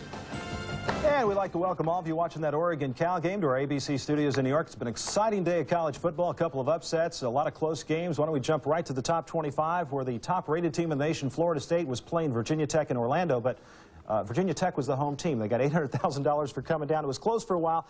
Casey Weldon, a couple touchdown passes. Florida State wins it 33-20. Penn State at Miami. This turned out to be a close game after Penn State had struggled the last couple of weeks. Toretta, a couple touchdown passes and a 91-yard record school punt return by Kevin Williams. 26-20 the final. Toledo at Washington, and this is no contest. Right now at halftime, 34-0. Billy Joe Hobart has thrown 3 touchdown passes to Mario Bailey in that game. Tonight, a game with all sorts of ramifications, not only in the Southeastern Conference, but nationally. Tennessee at Florida. 2 quarterbacks here that you've got to talk about because they have been terrific this year. Andy Kelly of Tennessee, 7 touchdowns. Shane Matthews of Florida, 14. And as I turn to Bo Schembechler, I know you talked to Johnny Majors this week, and Kelly's 19-2-2 as a starter, but Bo, he's thrown more interceptions in his career than touchdown passes. I know, but when you win, you kind of overlook those. But those interceptions in a close game like this one could be critical. I think the key to this game is still going to be defense. And I think that defense of Florida's with Culpepper and McCoy in the middle in there, may be enough to upset Tennessee down in Florida. You coaches always go for those defensive teams. I'll have to go with the offense in that one. Michigan, 5th rated at Michigan State and East Lansing. The Spartans had only scored 20 points in their first 4 games. Good news is they got 28. Bad news is Desmond Howard, a couple more touchdown receptions. He's got 12 TDs on the year, 45-28. Michigan, the easy win. Oklahoma and Texas. This game being played, of course, in the Cotton Bowl. The last 2 years, Oklahoma's been favored, but Texas has come away with the win. Cale Gundy has got Oklahoma going through the air. This in the first quarter, 24 yards to Ted Long. That made it 7-0. Gundy's 6th touchdown pass of the year, and at halftime, it's 7-3, Oklahoma leading Texas. Pittsburgh at Notre Dame. Pitt came in with a perfect 5-0 record, but they ran into Jerome Bettis. Bettis a couple of touchdowns, and 42-7, the final in that one. Rice at Baylor, and another unbeaten team will fall as a 31-yard field goal by Darrell Richards, and the final there, 2017, Trevor Cobb, the leading rusher in the nation, 168 yards, Bo, against a real good Baylor defense that only allowed 78 a game against the run. It's a great story in the Southwest Conference, what Fred Goldsmith has done there in 3 years to bring that Rice team where they can win big games in the conference. And, of course, having a back like Trevor Cobb helps you, but that certainly is a tremendous football team, and no one would have ever thought Rice would be a winning football team. Rice 3-2 on the year. They were 5-6 last year. They're headed in the right direction. Ohio State at Illinois for the Buckeyes. They're 4-0. Their first road game, though, of the year. And, of course, Illinois is one of the top offensive teams in the country. As you take a look at Darren Boyer of the Illini scoring from 8 yards out, it capped an 88-yard drive. That made it 7-0. That's where it stands at halftime in Champaign. And, of course, Oregon and California. This has been a bad day for the Ducks as Pulaski, a couple of touchdown passes, 31-0. Cal leads it at halftime, and of course next week California plays Washington. Nebraska at Oklahoma State. The Cowboys haven't beaten the Huskers since 1961. 50-8. They're going to have to look for another year to do it there. The other upset of the day, and this was a good one, East Carolina at the Carrier Dome beat Syracuse 23-20. Jeff Blake, a 43-yard touchdown run. He had 324 yards passing and a TD. What a great win for Bill Lewis and his squad. And as you look at the Pirates' schedule, they've beaten Memphis State, who beat Southern Cal, Central Florida, South Carolina, good win, Akron, and now Syracuse. East Carolina, that's a team you're going to be talking about for the rest of the year after that upset. And in Major League Baseball, National League Championship Series, in the 6th inning, Atlanta leads Pittsburgh 6-2. They had a 4-run first. Greg Olson, a 2-run homer for the Braves. And as you take a look at the field at Cal, let's get some more scores from the top 25.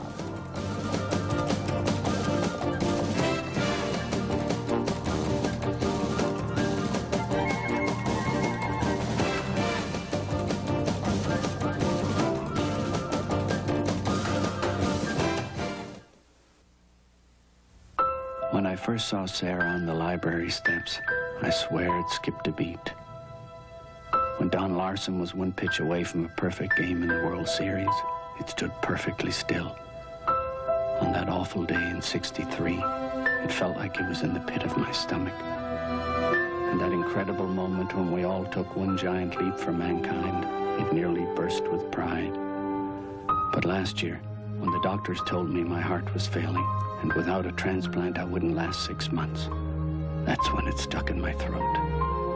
A year ago, the Prudential created the Living Needs Benefit. Now, the terminally ill could collect their death benefit while they were alive, and they could use it for anything their heart desired. Now that I'm alive and well, I think of the donor. I think of his family, and naturally, my heart goes out to them. For information, call 1-800-654-ROCK. The Pacific 10 Conference has long been known as the Conference of Champions. Pac-10 success in football and men's basketball is unparalleled nationally. Yet the Pac-10 may be best known for supporting the nation's strongest overall athletic programs, having captured the most NCAA championships in both men's and women's sports. The Pac-10 region stretches throughout the glorious West, from Arizona to California and north to Oregon and Washington.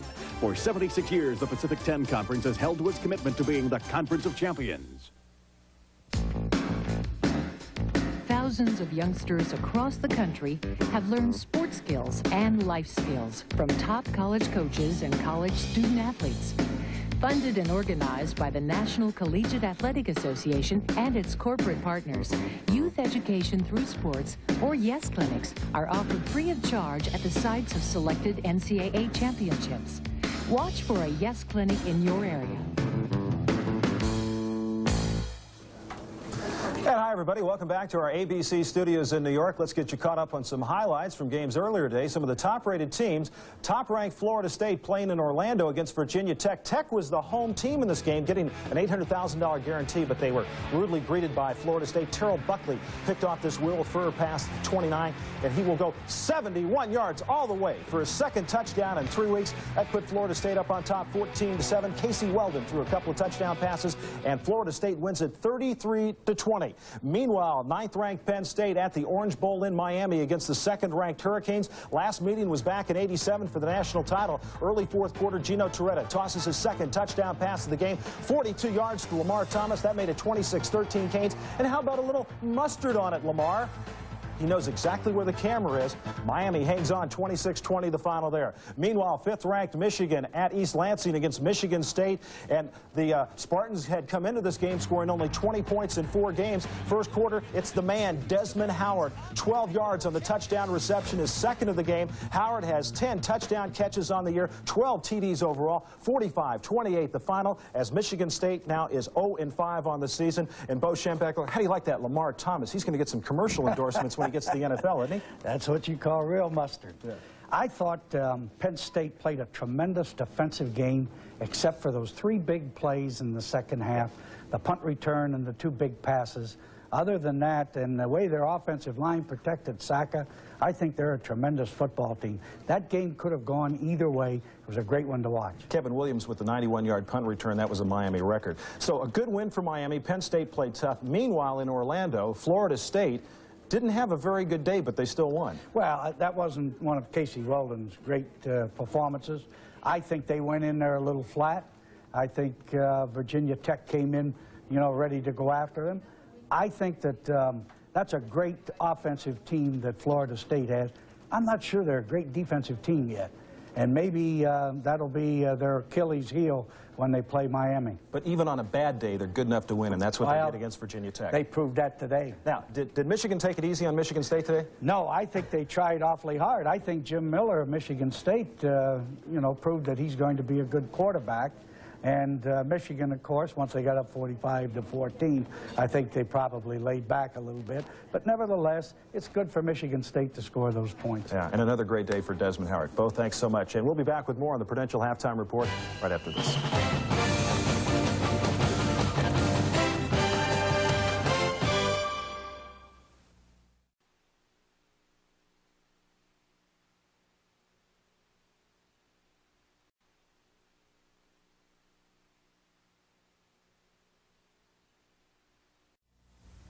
When I first saw Sarah on the library steps, I swear it skipped a beat.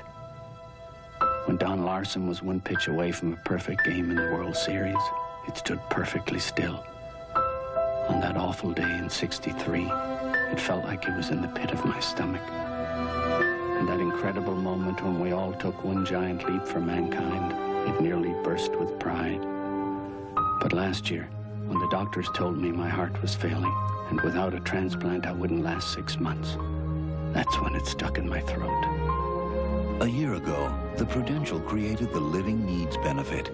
Now, the terminally ill could collect their death benefit while they were alive, and they could use it for anything their heart desired. Now that I'm alive and well, I think of the donor. I think of his family, and naturally, my heart goes out to them. For information, call 1-800-654-ROCK.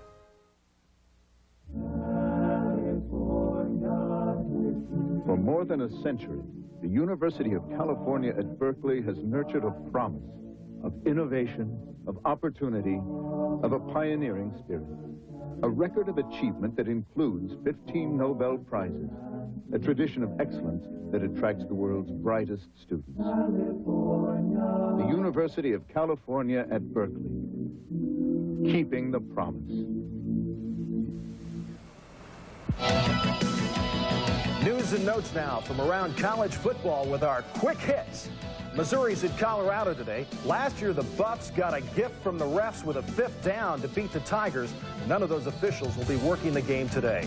It was an amazing recovery by Washington quarterback Mark Brunell, who tore the anterior cruciate ligament in his right knee last April. 5.5 months later, he's back playing for the Huskies. As a matter of fact, he threw a touchdown pass against Arizona last week.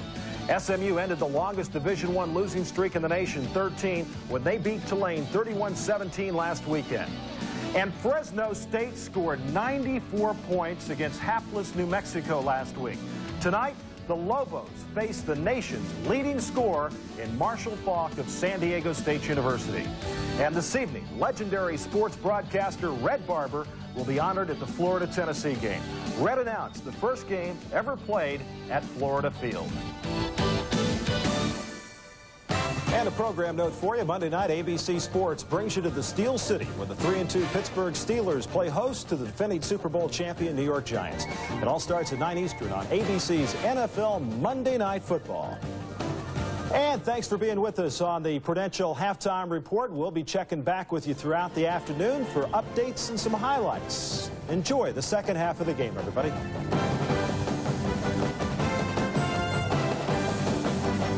The Prudential Halftime Report has been brought to you by the Prudential.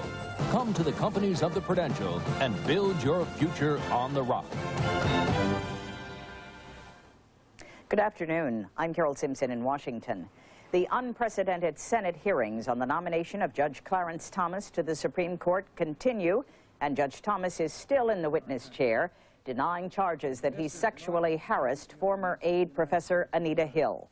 After more than 6 hours of emotional questions and answers, tempers are wearing thin. Just a short while ago, Republican Senator Orrin Hatch and Chairman Joseph Biden, a Democrat, exchanged sharp words over whether Hatch should be allowed to quote an FBI report on the allegations against Thomas. Or someone on this committee releases her statement and materials from the FBI report for all the world to see, and the newspapers to print, and the media to show, that are tremendously damaging to the judge because they've been brought up in open forum, that had to occur because somebody in a sleazy way broke the rules. Senator. No, wait, let me just finish. I'm going to let you finish, and then I'm going to cut you off real quick. Well, if you think you're going to cut me off, I think you're wrong. And Judge Thomas passionately said he believed someone or some interest group is out to destroy him. I believe that in combination, this story was developed or concocted to destroy me. With Professor Hill? I mean, it's a critical question. Are you saying with Professor Hill that a group... That's just my view, Senator. I know, I'm trying to make sure I understand. There's no details to it or anything else. The story developed. I do not believe the story is not true. The allegations are false. And my view is that others put it together and developed this. I'd rather die than withdraw. If they're going to kill me, they're going to kill me. I'm Carol Simpson in Washington. We'll keep you up to date as events warrant. The second half of the game coming up in a moment.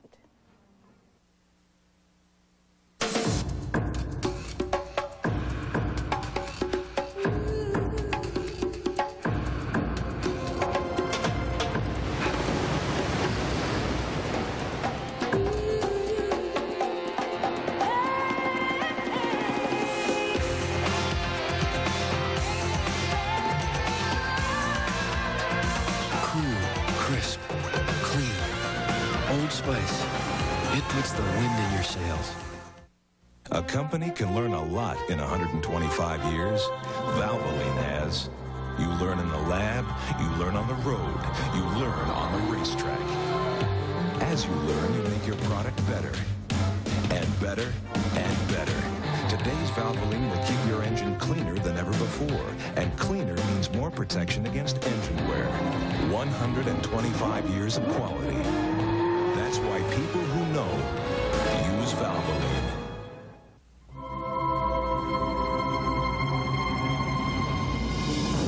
For centuries, mankind has looked to the heavens for the extraordinary.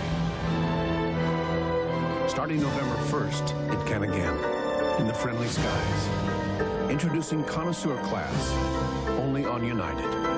A truly elevated form of international business class. Come fly the airline that's uniting the world. Come fly the friendly skies. Some trucks don't know when to quit. Like a rock, I was strong as I could be, like a rock. Nothing ever got to me. Over 98% of all the Chevy trucks sold in the past 10 years are still on the job. Chevy trucks. Like a rock. The trucks you can depend on. The trucks that last. In my house, I read to my kids all the time. They love it, and so do I. And it's the only time they really listen to me. For information on reading programs near you, call this number. ABC's College Football. Brought to you by Chevrolet, the heartbeat of America, the cars more people depend on. And by United Airlines.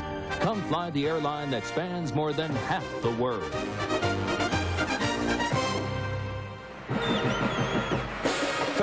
To nothing. California leading the Ducks of Oregon. It's been total domination thus far here at Memorial Stadium on the campus of the University of California. On Tuesday, the Pasadena Tournament of Roses president, Robert L. Cheney, made an announcement. Here it is. Please join me in welcoming the Grand Marshal for the 1992 Tournament of Roses, the 20th direct descendant of Christopher Columbus, whose picture you see here. His Grace Cristobal Colon, or for those of you who would like it in English, Christopher Columbus.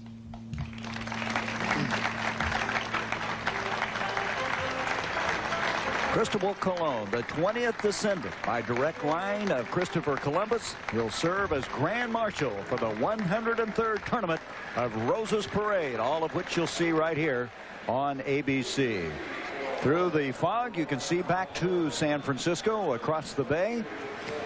And we're ready to go in the second half. Ryan kicking off for the Bears. I was going to say that little point was a Transamerica Pyramid building.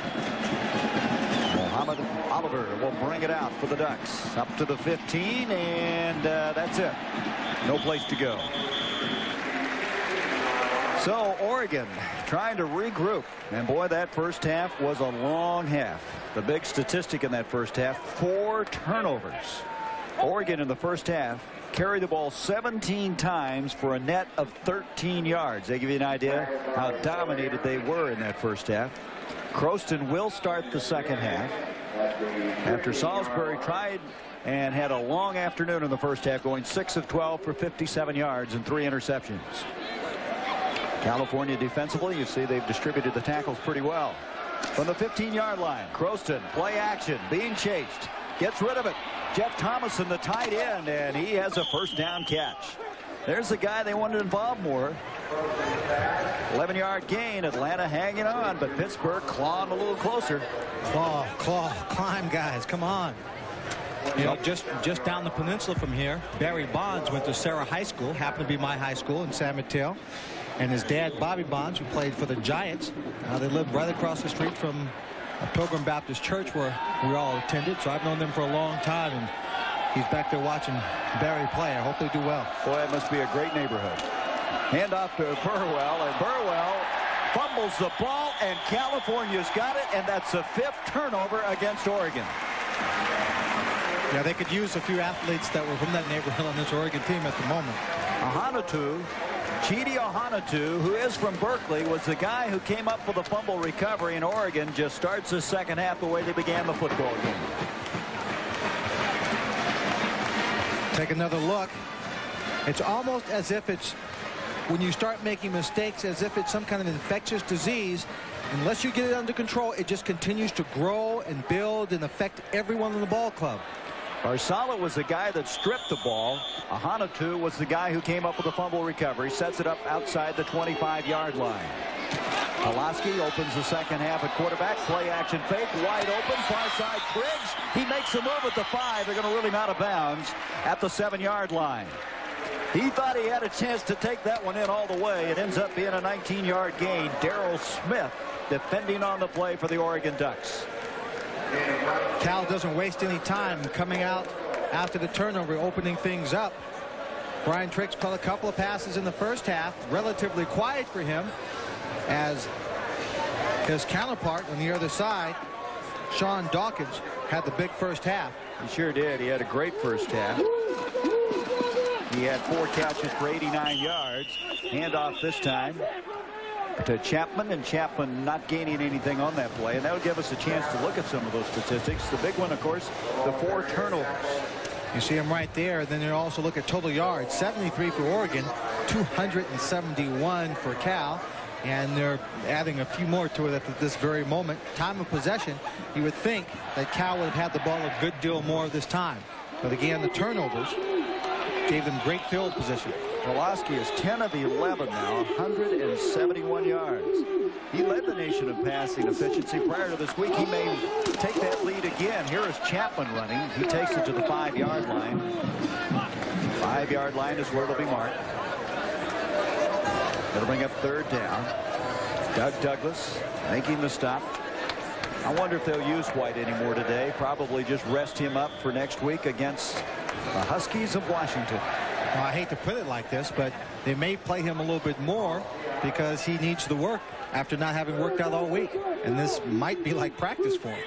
3rd down, 6 yards to go. Triggs will come in motion to the near side.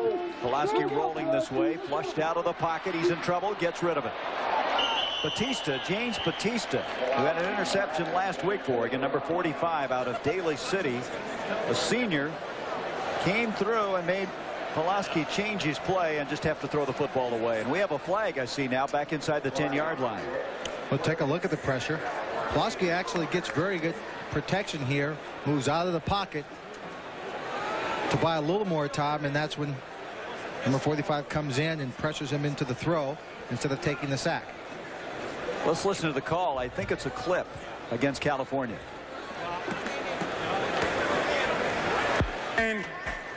On the offense, 15 yards from the spot of the foul. 3rd down. Again, that's the only thing Cal's had trouble with is penalties. In the first half, they had 11 for 65 yards. Now 12 for a total of 83. That will be something Bruce Snyder will hammer all week, I'm sure, at this team. Can't make those mistakes and hope to beat the 3rd-ranked team, Washington. Pulaski back again. Flushed out, backside pressure, got rid of it. Boy, he was hit by Andy Connor and Terrell Edwards. They came storming in, and Pulaski, as a good quarterback will, Lynn, he sensed that heat coming and got rid of the football. Well, he drops back. He's getting the pressure. It's coming from the outside. He moves. He knows he's running out of time. Feels that pressure and throws the football away. That's why he's only been sacked twice this year. That and good protection from his offensive line. So Bryan will come in to attempt a field goal. He's already kicked a 42-yarder. This will be a 40, make it a 39-yard attempt. It's just inside the 30-yard line. Pulaski to hold. The kick on the way by Bryan, and Bryan missed this one. Wide to the left. And so with 12:49 left in this 3rd quarter, Oregon will take over. And that's one of the few times that Cal has not capitalized on a scoring opportunity. 31-0, the Bears. The performance of a Chevrolet is determined by many factors. We consider volumetric efficiency, coefficient of drag, yaw damping, polar moments of inertia, induction velocity, camber, caster, bounce, rebound, thermodynamic load, slip angles, linkage arrangements. And at Chevrolet, we also take into account the yeehaw factor. The cars more people depend on. You won't believe the shop vac. It comes with a surprise. So where's the surprise? In a minute. First, this baby picks up stuff like nails and glass, and like a regular shop vac, it also picks up water. So where's the surprise? Just watch. You twist the top, lift it off, and you've got a surprisingly powerful blower.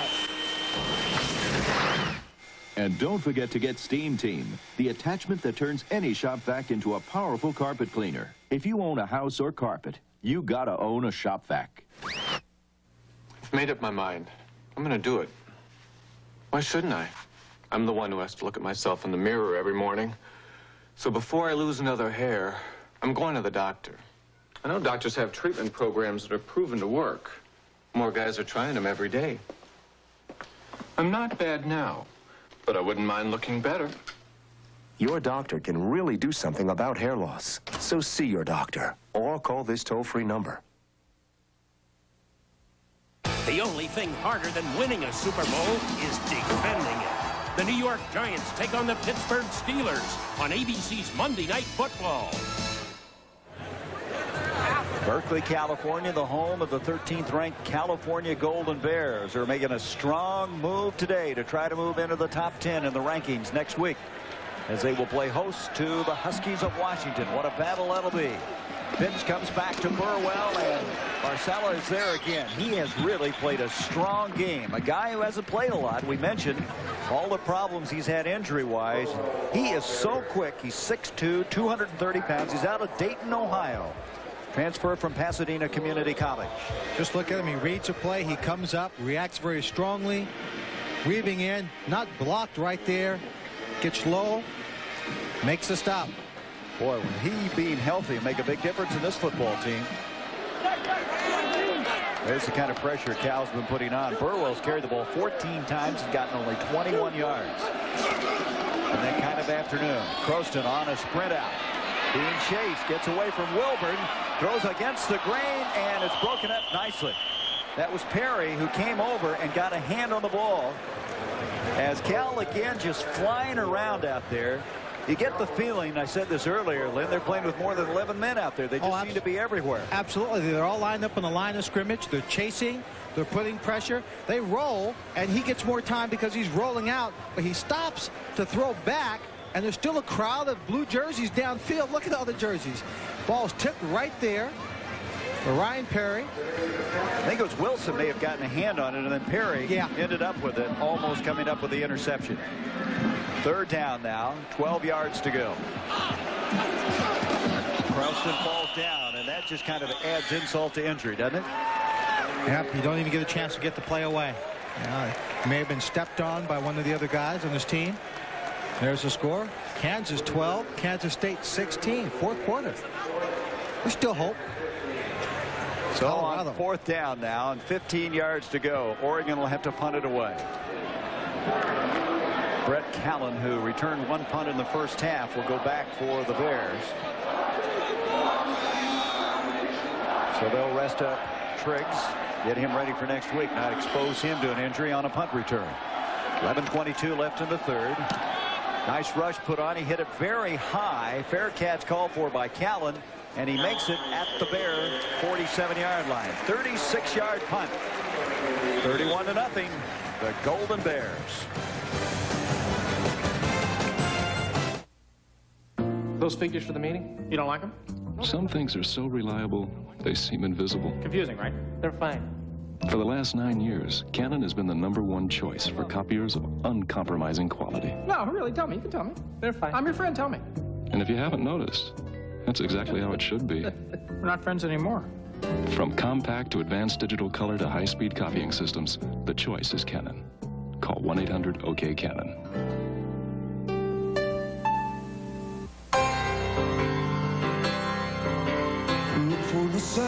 Top-of-the-line parts. Red, blue, and white. Expert advice. It's a good sign. Your Big A Auto Parts store. Keeps your car running right. Where the pros go for auto parts.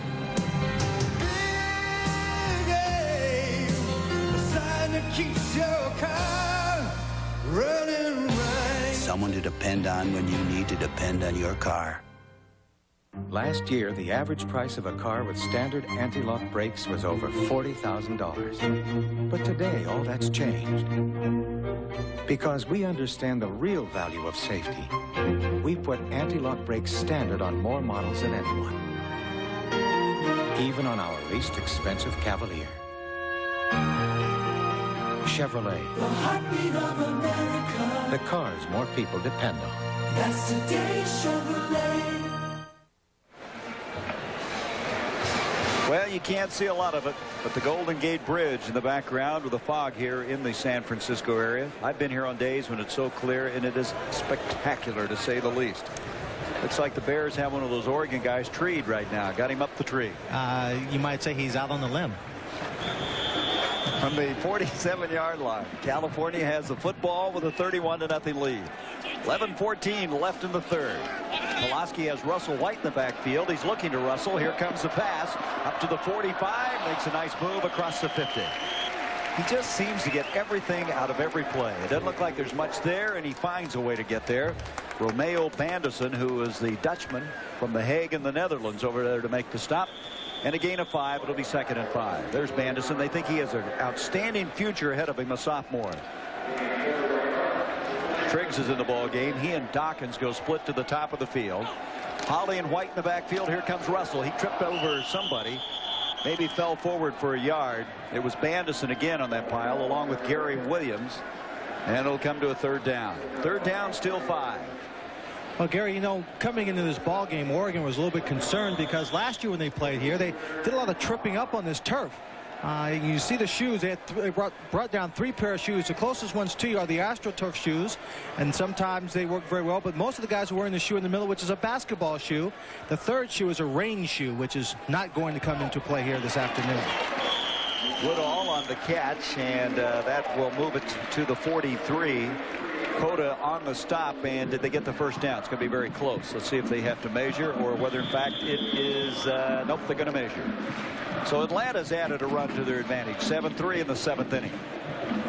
Those shoes, going back to that, Lynn, did you change a lot of times during a game? Would you find a shoe that you felt like you needed to change at half? Or? Absolutely, because on these artificial surfaces, they aren't all the same. Some of them grip a little bit better than others, so you would always make adjustments. There was a shoe that I wore sometimes. I couldn't wear it on the dry field because it over-gripped. And that was one of the problems that Oregon had last year. They came down here.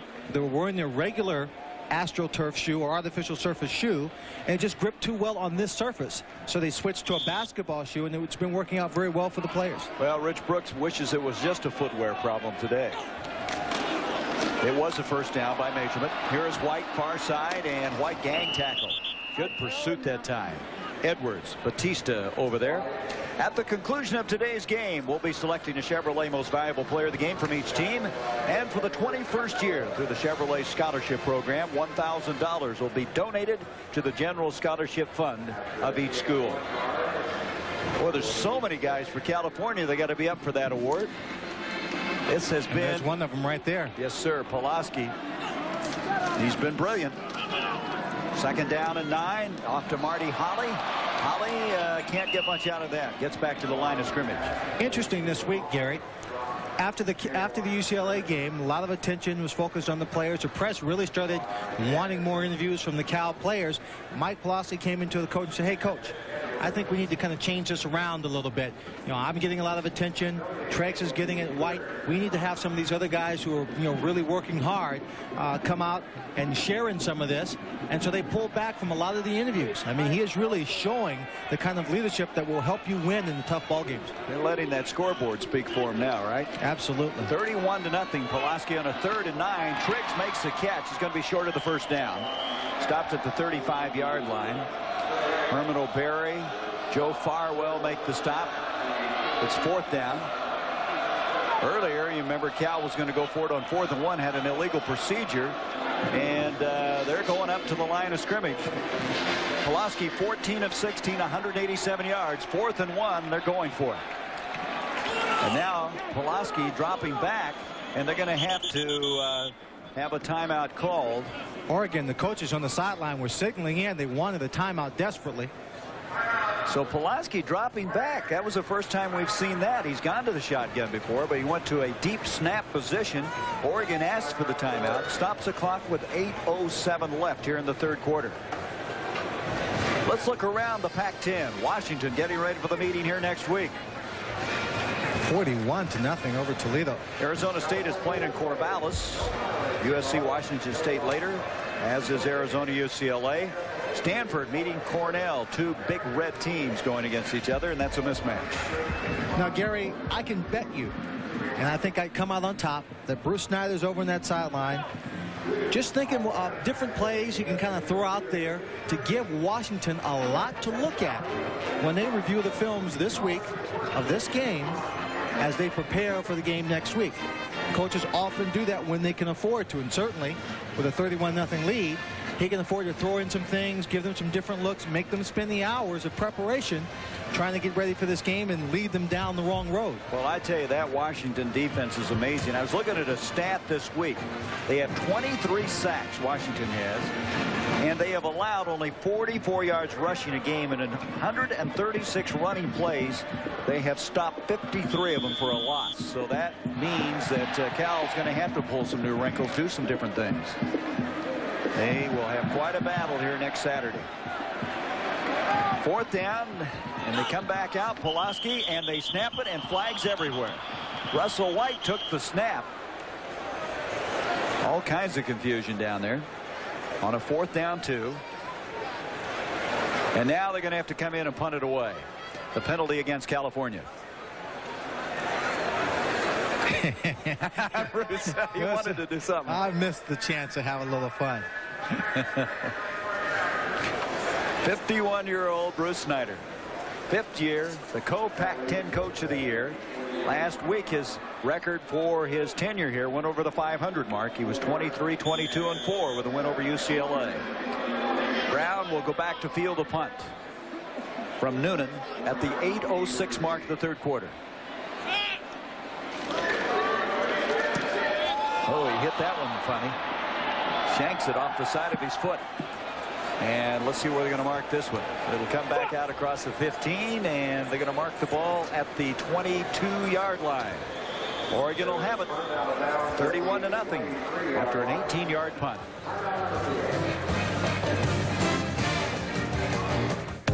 Kinder, gentler? No way. Like a rock, I was strong as I could be. Like a rock, nothing ever got to me. Chevy S10 pickup, powered by the biggest V6 available. Chevy trucks. Like a rock, The trucks you can depend on. The trucks that last. It's not my birthday. It's not Mother's Day. Why do I deserve this? It was free, Mom. Now come to Burger King and get a frosted Coca-Cola glass free. All you have to do is buy a great-tasting BK broiler combo or any large sandwich combo. If we come back for dinner, I'll have a set of 12. Those are from my Aunt Rose. I know. So hurry to Burger King and get a collectible Coca-Cola glass free before we run out. You know, if you pay as much attention to your jump shot as you do trying to impress women. Oh, it's just this new shampoo. My hair comes out looking really good. Shampoo? Yeah, it's got a conditioner in it, right in the bottle. Talked about this before. What? Look, all the conditioner in the world doesn't mean a thing. I mean, it's your dandruff shows up. Ah, fear not, paranoid one. For the first time ever, the world's leading dandruff shampoo comes complete with full-body conditioners. Introducing Head & Shoulders 2-in-1, making all your first impressions all the more impressive. Well, you may not know this, but Bruce Snyder and Rich Brooks played against each other in college. Bruce Snyder's a defensive back for the Oregon Ducks. Brooks, a defensive back for Oregon State. His coach at that time was Tommy Prothro, who later went on to UCLA. Now, I can't understand this. Brooks is a defensive back, and he's throwing the football. I don't understand that picture. He was dreaming. Picture day. First down now from the 22 for the Ducks. Roston is still a quarterback, and all kinds of movement. New center in the ball game now for Oregon. Tom Curran is in there.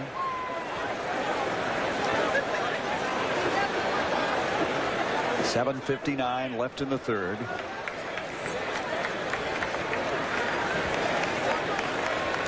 Dead ball. Illegal snap on the offensive team. 5-yard penalty, still first down. It's only the 2nd penalty against Oregon. Cal has 13 today.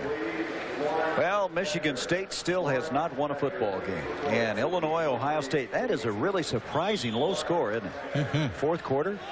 Iowa had a battle with Wisconsin, had come from behind. Wisconsin's played well. They've lost 2 in a row, but they have really been playing very well under Barry Alvarez. 1st and 15 now. Here's Burwell, bursts across the 25, and he lowers his head. He's about a yard short of the first down. David Wilson made the stop, 14-yard gain. And again, Burwell has been, at moments, very exciting in a long afternoon for this Oregon team. And I think if you want to look for hope, if you want to look for the positive spots for this Oregon team, you have to put the tag on that man, number 21, because if he can continue to play well, then they can start to build around him, build a team. Young players from high school will see his performance and say, if I'm a great lineman, maybe I'll have an opportunity to play here, to make things happen there. He had 189 yards against Washington State, which is still the best effort in the Pac-10 this season. Second down, a yard. Burwell goes in motion this time. Croston fumbles the ball, picks it up, and somehow gets it back and is tackled for a loss. All of a sudden, the ball was on the floor. And Collier and Sanders are over there. There's Collier out of Taft High School in Los Angeles. The watering trough here. The kid's fountain, huh? Let's look at this again. I'm trying to see where the ball just comes out. It doesn't get it in the exchange from the center. We mentioned they made a change at center. Tom Curran is in there. He had started a week ago when Greg Phillips was hurt. So that brings 3rd and 5. So on a 2nd and 1, they don't get the exchange made, and now it's 3rd and 5. Croston back again. Over the middle, Burwell, he's got it. It's a foot race, and he's going to be tackled from behind by David Wilson. Boy, Wilson showed me something there. It like Burwell might break that one. It ends up being a 31-yard gain, and Wilson, who is a nominee for the Jim Thorpe Award as one of the outstanding defensive backs in the country, caught him and dropped him at the 42. Well, certainly they have great speed. And if you take a look at Barsala, and watch him, he's playing the ball. Burwell just goes right by him, passes in the air. He doesn't have a chance to make the play. Now we find out that David Wilson has just the same amount of speed. He plays what they call the Patriot position for the Bears. And right there, he looks like he's tracking him right all the way down the field. Burwell has 5 catches for 80 yards today. Here he goes running the ball and scampers inside the 40-yard line. A gain of 4. It'll be 2nd and 6. This guy missed 2 games with an ankle injury. Came back in the second half against New Mexico State last week and gained 74 yards. They were concerned about his status, but he's run very effectively today. Doesn't seem to be bothered by the ankle at all. Also had a hip flexor and hadn't practiced a great deal, but as you said, he doesn't seem to be bothered by any of it. 2nd down. Virtually 8 yards to go from the 40-yard line. Croston again. Blitz coming. He avoids the on-rushing guy, and then he's tackled by Monahan. He got by the blitzing Barsala, and then Monahan, 93 out of Santa Rosa, who was ineligible academically for the first 3 games this year, finished it off. They got Croston behind the line of scrimmage, and he danced for a while. Looked like he might have been able to get away. Watch this blitz. You see Barsala, number 13, coming through. Nice little move there. Croston keeping his wits about him. Not to mention his head. 3rd down now, 12 yards to go. For this Cal team, they can tee off, and you never know when they're coming. They're coming again. Croston reads it, gets it off to Harris, and Harris makes the catch and moves it inside the 35 to the 34, a couple of yards short of the first down. Now that, my friends, is the fastest developing screen you will ever see in college football. He's got a blitz, and he's dropping back, and the screen is forming. They're all coming. It's a great play to call against the blitz, but unfortunately, you don't have much time to play at. And Croston had to leap into the air just to find his receiver, which he knew was coming across underneath that screen. Well, he's a good athlete, Croston, and he had to be there. Harris making the catch. He's been shut down today. 4th down and a yard, and what happened here? Didn't get the exchange from center again. They had the same problem. It's like the ball was snapped and he wasn't ready for it. And Cal has it. Well, you make the change. There's Curran, the guy we mentioned, the sophomore out of Lebanon, Oregon, and he and Croston are not on the same page here. There it is. The ball just drops right underneath them. And somehow one of the players from Cal gets in and gets the ball. That will not go as a turnover because they ran out of downs anyway. And so at the 34 now, California takes over. So that drive comes to a screeching halt as Pulowski comes out. Sean Dawkins makes a catch to the 45-yard line. And with one throw like that, they have another first down, a 12-yard pickup. Tell you hear about Triggs, but don't forget about Sean Dawkins. That is double trouble for any defense. They are really complementary to each other. He's a very good talent, but he's raw. He really hasn't come into his own yet. But in the case of receivers on any football team, when you have one really good receiver, who often motivates that other guy to be better. That's the first time Dawkins has been over 100 yards in a game. He's now has 5 for 101 as White now maybe got back to the line of scrimmage. James Batista over there along with Terrell Edwards. One of the risks in a game like this, your team is out in front. Sometimes you lose a little bit of your intensity, a little bit of your edge, and you might get in a situation where people can get hurt. As we look at this game summary, 5 turnovers, 3 of those leading to 17 points. You can see Oregon has not been able to run the ball. Pulaski's been brilliant. 15 of 17, 198 yards and 2 touchdowns. And Chapman and White and company 128 yards rushing. It's been a total dominance thus far with 3 minutes and a few seconds plus left in the third quarter. Second down, 10, throw intended for Simeon and broken up. That was Oliver, who was a Pac-10 decathlon champion out of Phoenix North High School. And he was able to stop that pass intended for Damian Simeon, and it brings up third down.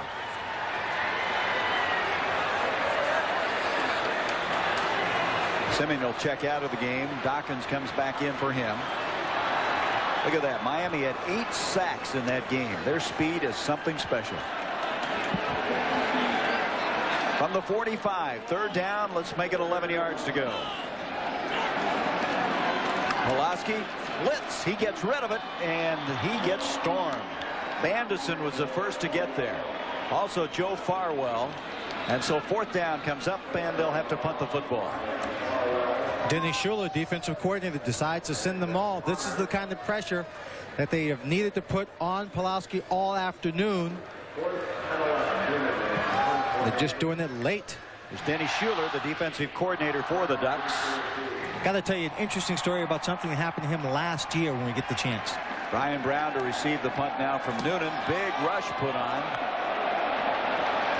Very high punt, and Brown calls for the fair catch. He had to wait a long time on that one to come down. Beautiful punt, 48 yards. It's a little bit better than the one he had earlier of 18 yards.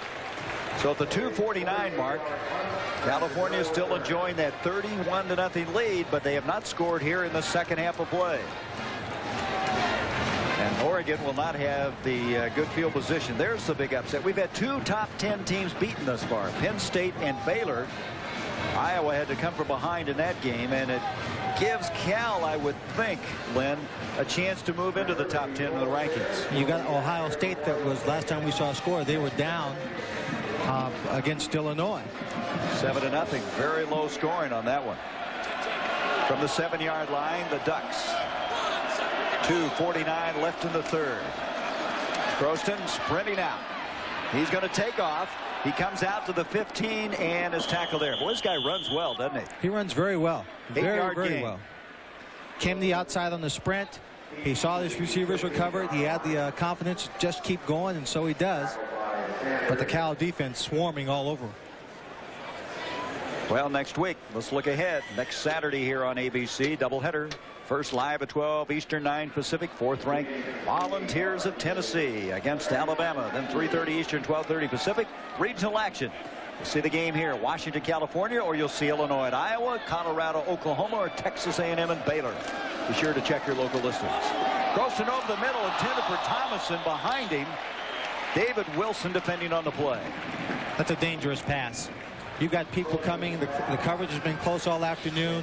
He lobs one up there. He probably felt he needed to put a little touch on it. I think most receivers would have preferred to come in with a little zip on it. This guy's back there waiting, and he throws it just a little bit. It's a little high. Receiver has to go up for it, tips it, and you get nervous when the ball is tipped like that because that defensive back comes in there, and now he has a great play on the ball. You get nervous when you get extended like that too, waiting on the ball, right? It's like your ribs are asking for company.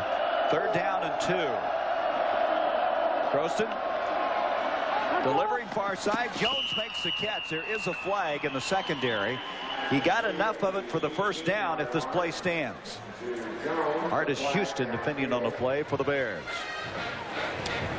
Possible holding in the secondary of California.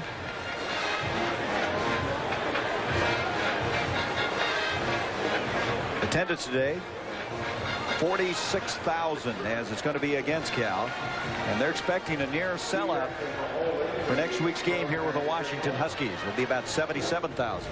Holding against the defense. 10-yard penalty from the previous spot. First down. So Bruce Snyder saying, well, guys, what about next week? He's thinking it. I think he's probably saying, well, you know, who should we get into the ball game? Who should we play in the fourth quarter? All of these things are coming to mind. Nice luxury to have. That's a 14th penalty against Cal for 97 yards. From the shotgun. Now with the first down by penalty, Croston, and he'll be tackled for a loss. Okay, let's go to New York. Here's Roger Twyble. Thank you very much, Gary. Texas El Paso was down 31-29, and they went for 2 points against BYU. They missed, but then they recovered a fumble.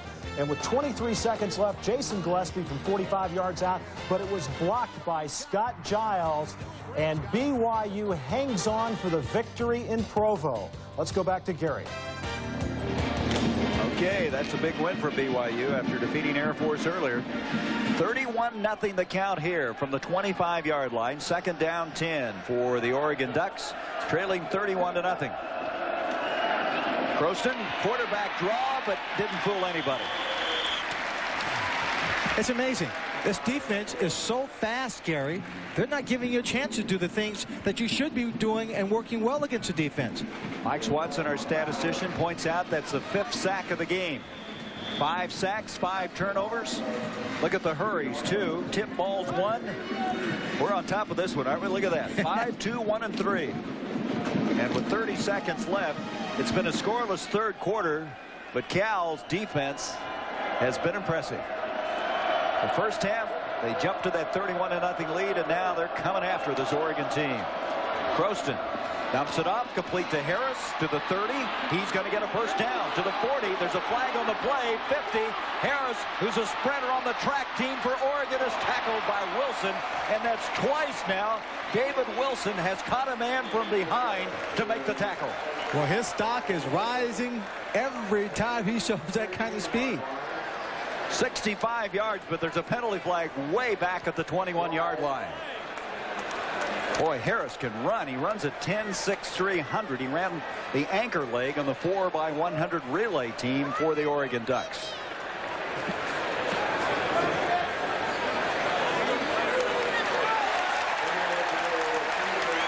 Yep, coming back. And so with 9 seconds left now in the third quarter, California leads at 31-0 as they came out early in this ball game, led by 14 after one quarter, bumped it to a 31-0 lead after the first half came to a close, as they were able to come up with 5 turnovers, 5 sacks. Brilliant performance by Mike Pulaski. And here's the play once again that will come back. Looking at the blitz all day long. This time it wasn't a blitz, but a lot of bodies there. They set up the screen. Ronnie Harris, number 81, gets to the outside. And Gary, doesn't he look like a sprinter right here? Kind of gets a sprinter's form. He's reaching forward, but right there, number 25, David Wilson, makes his second touchdown saving tackle. He gets that little lean, right, when you're running? Oh, yeah. Running for the tape. Oh, I'll tell you, the best guy I saw do that was Anthony Miller when he was at Tennessee. Talk about a great move. Watching it, we're doing a game. He caught a pass on the sideline. He was kind of running straight up and down. Then he got a chance to use that real speed that most football players don't get the chance to use. But he got that lean, and he was off like he was racing a 200-yard dash. Third quarter's come to a close. California with a 31-0 lead. We'll return with more action between Oregon and California after this message and a word from our ABC stations. As usual, my brother found a way to get me in trouble. And by the time I got out, our bus was gone. And so was he. That's when I started running. Because no way was I going to let him beat me home. At AT&T, We know every great athlete has been inspired by someone. As a proud sponsor of the U.S. Olympic team, we salute them all. My brother, he still gets a kick out of seeing me run. Jerry comes in every Saturday. Last week he wants copper pipe and solder. Now I know Jerry, so I say don't forget to shine the joints before you flux. And he says flux, so I told him to call me if he hit a snag. I think he called 11 times. Good service is why people choose a place like Evers Hardware Store and why places like Evers Hardware choose USF&G Insurance and their independent agents. USF&G is standing behind me.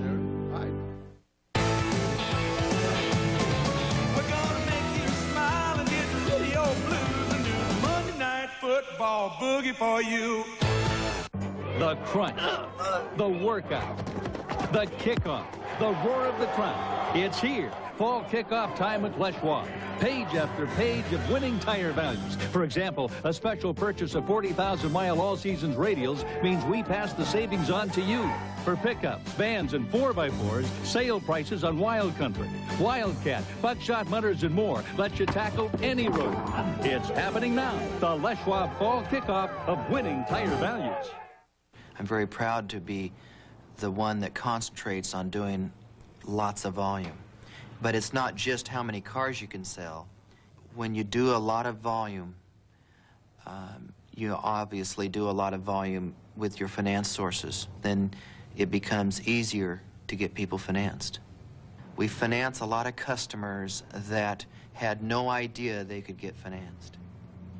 And now they're driving a Thomason car. Get the day's news from Channel 2 News, weeknights at 5 and 11.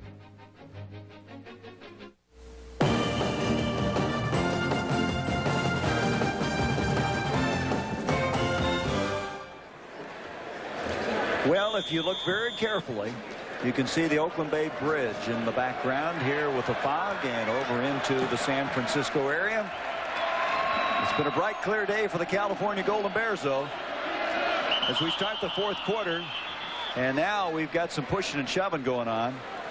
I don't know why. No one should be, frustrated at this point. It's well, if you're Oregon, you're frustrated. I don't know what Cal has to be frustrated about, as they have had a lot of penalties today. I guess that's one of the spots that Bruce Snyder will harp on, I'm sure, as they get ready for Washington. I don't even know if it's frustration that you can feel if you're an Oregon player at this point, Gary. I mean, they're lining up and they're trying to do the best they can. Nothing is just working. It's not like they're confused. It's not like actually that they've ever been in this ball game in the afternoon. I think right now they just got to hold on. Offsides on the defensive team. 5-yard penalty, still third down. And Tonatu and Perry, I think, were the two guys that fired off on that. Well, the fourth quarter, forget it. You just don't do anything. They've given up one touchdown. That was against Pacific when they had a 69-point lead. Is that an incredible stat? Look at that. 37 yards. Oregon's deepest penetration was the Cal 40 on one occasion. Croston back to throw as we start this fourth quarter. Flag on the play. He throws, bounces it to Thomason. On a 3rd and 13, and he was running for his life again, as that's been a familiar picture all afternoon long. Going to be holding against Oregon. So they'll refuse that and go to a 4th down. Now, looking at the stats, there's the turnovers now. Look at that. 19 yards rushing by Oregon. And if you're an Oregon fan, don't even bother looking at this because it's not pretty at all. 122 yards rushing for Cal, 198 yards passing, and they continue to work a balanced offense even here in the second half with such a big lead. And you would think that they would just keep the ball on the ground offensively. They continue to mix it up. Well, that time of possession sure misleading, isn't it? Yeah. 23-21. And now to punt the football will be Thompson. We're just underway in the fourth quarter. Brett Callen goes back to receive the punt for the Golden Bears of Cal. High snap. Big rush. It's blocked. It's going into the end zone. Cal will get on it for the touchdown. Coming up with it, California. Jeff Jones. Jeff Jones is a backup wide receiver. Was the guy who came on it, fell on it, and Tim Manning was the guy, number 14, who blocked it. Well, they just kind of put their ears back and come after it. There you see the block right there. Number 14, Tim Manning. And as the ball gets into the end zone, it will spin like almost like a top. Just sets up very nicely. As you see, number 6, Jeff Jones out of Irvine High School coming in, covering it for the touchdown.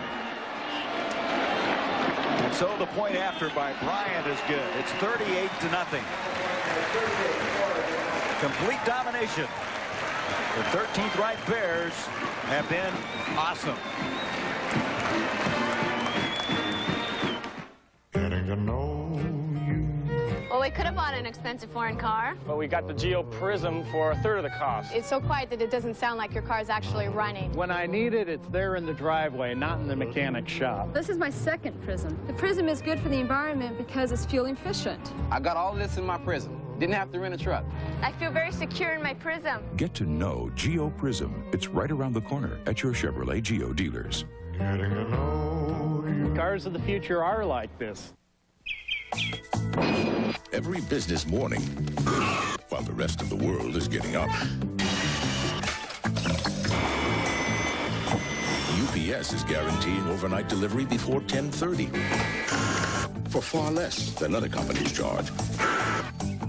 And every business morning, more people are waking up to that fact. Good morning.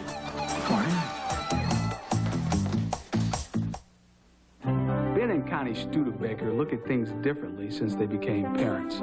I'm Roger Cruel. I'm their State Farm agent. Having a family brought a lot of changes in their lives, so we thought it was a good idea to sit down and have a family insurance checkup. We started by adding to their life insurance protection. Then we went over all their family insurance to help make sure their coverage was up to date. After all, you never know what could happen. And like a good neighbor, State Farm is there. Number 3 Washington tackles California. Illinois battles Iowa, plus other regional action. It's game 2 of an ABC college football doubleheader next Saturday. Well, let's check the top 10. Number 1, number 2 winning. Number 3 on the way to a big win. Tennessee, Florida later. We'll update that a little bit and talk about how Cal might have a chance to move into the top 10.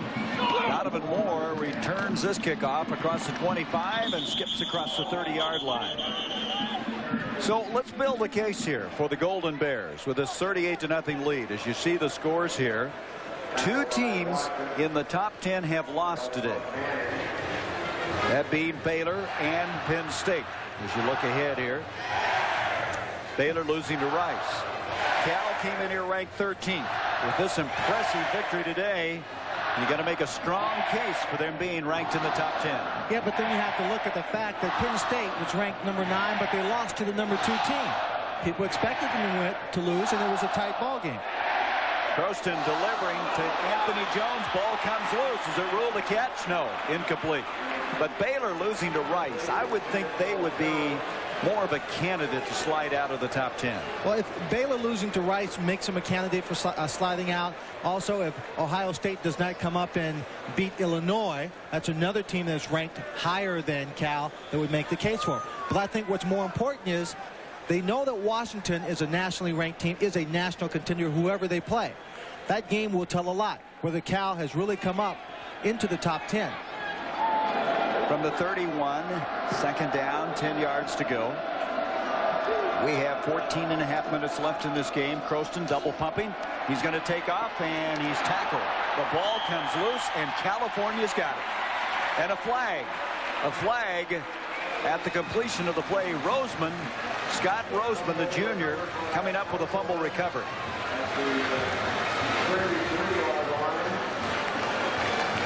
Steve Hart, number 77. A backup tackle was in the ball game. Personal foul tacked on against Oregon. And I think he was a guy that the personal foul might have been called on. Okay, now we understand Roseman separated the ball, and Sean Eshelman came up with a fumble recovery. And then they'll march towards the Oregon goal line as they step off 15 yards. Let's watch it again. You watch him, he'll start to run, takes off, just hits from behind, and the ball stripped, comes loose. and they recover it. That's number 77, Steve Harden's going in. I think he just kind of mixed it up a little bit late. So that's the 6th turnover in the game. And we have Perry Klein now coming in at quarterback. So Pulaski will leave. A job well done. And at the 18-yard line, Cal has it. Pulaski gives off to Chapman to the 10, 5, another touchdown with a burst.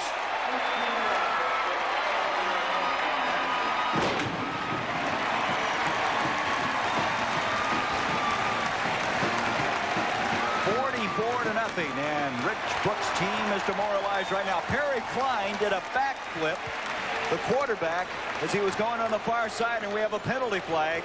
That may be the penalty right there. Too much demonstrating going on. Did you see that backflip?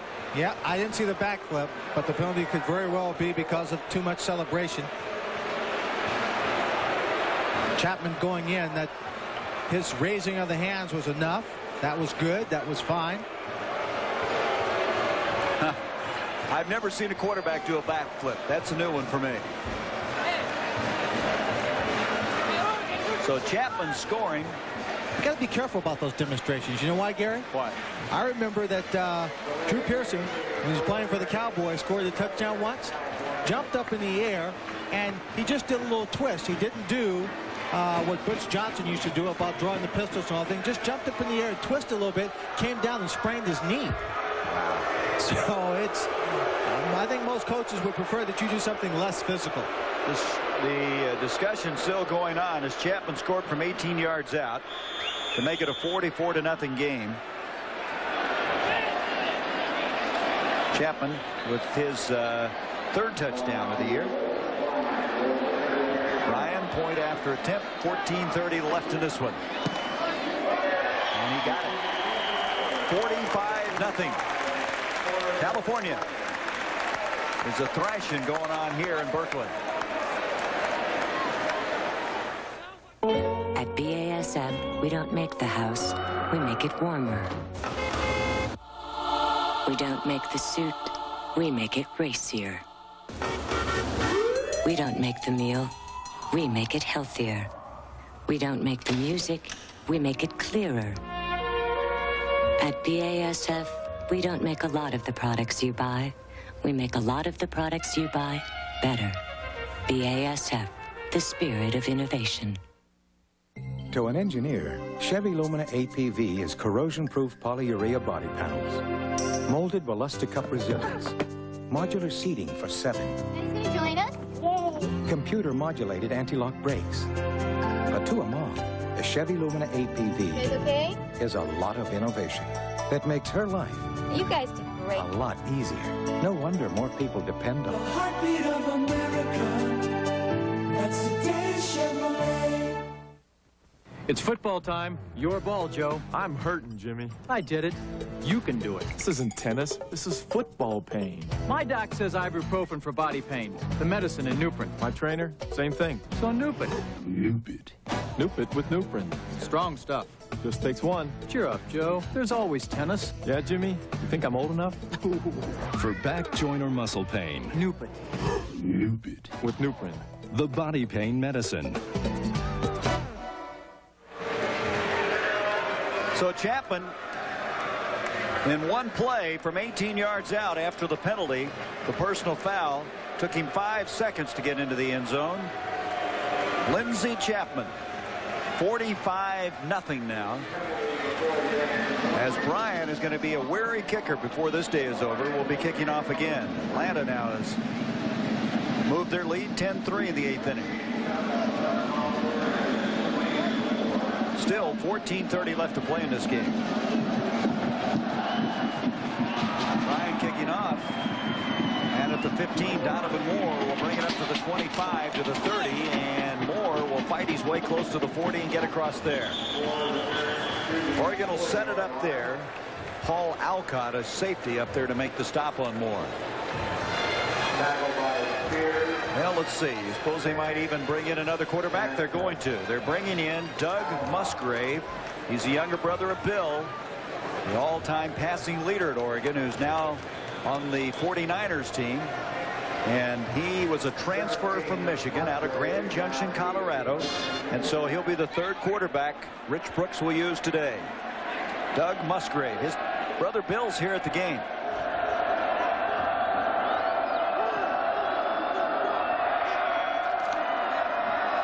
So Doug has a chance now to make a statement, and he throws the ball up and over the intended receiver, Brian Brown.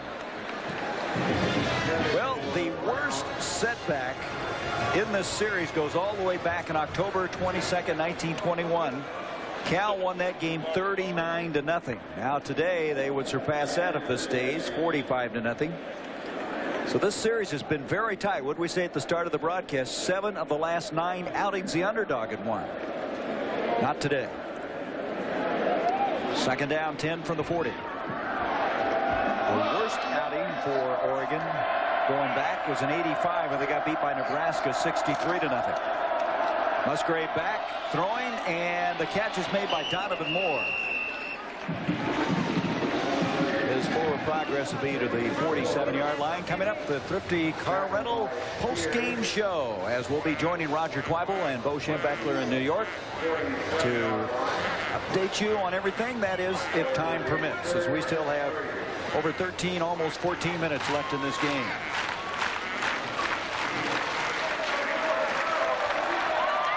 Third and 3 for the Ducks. Jones to the near side.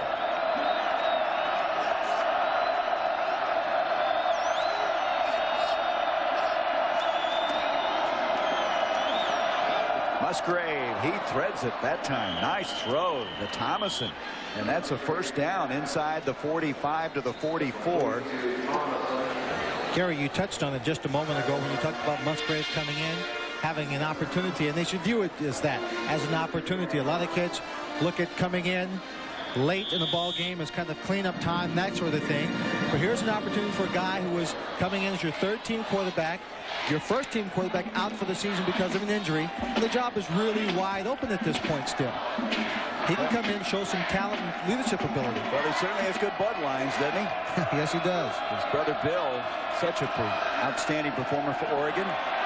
And Doug this time gets hit from behind, and Salisbury knows how that feels. Scott Roseman this time for the backside. That reminded me of the play early in the game when Salisbury was hit from behind, and that's the 6th sack of the game for this California team. Scott Roseman, number 43, the man who came in. Second down now, 16 yards to go. Well, they had quite a battle in the spring as to who would be the starting quarterback, and they've used every one of them, other than O'Neill, of course, who was hurt prior to this game, and falling down underneath center is Musgrave. That's twice it's happened, once to Croston and now to Musgrave. I'm not sure if Tom Curran is not stepping on their feet as they come back. Center's got to snap the ball, keep his head up, and be prepared to take on that nose guard or whoever is right in front of him. Sometimes they snap the ball as a pass play, and then they take that step back, they get tangled up. Are you ready for this? In 30 rushes today, Oregon has netted 11 yards. And that didn't help their cause right there. A loss on the play. 3rd and 20. Musgrave buried again. The ball comes loose. There's a flag. We may have a face mask here. Looked like somebody caught Musgrave around the face mask as the ball comes loose. 43 Roseman was coming in. Scott Roseman looked like he got there first and may have grabbed the face mask. Boy, they just aren't blocking anybody, are they? We'll take a look at it. Roseman's number 43, number 93 coming around the corner is Monahan. You see right there, Roseman just grabbing the face mask.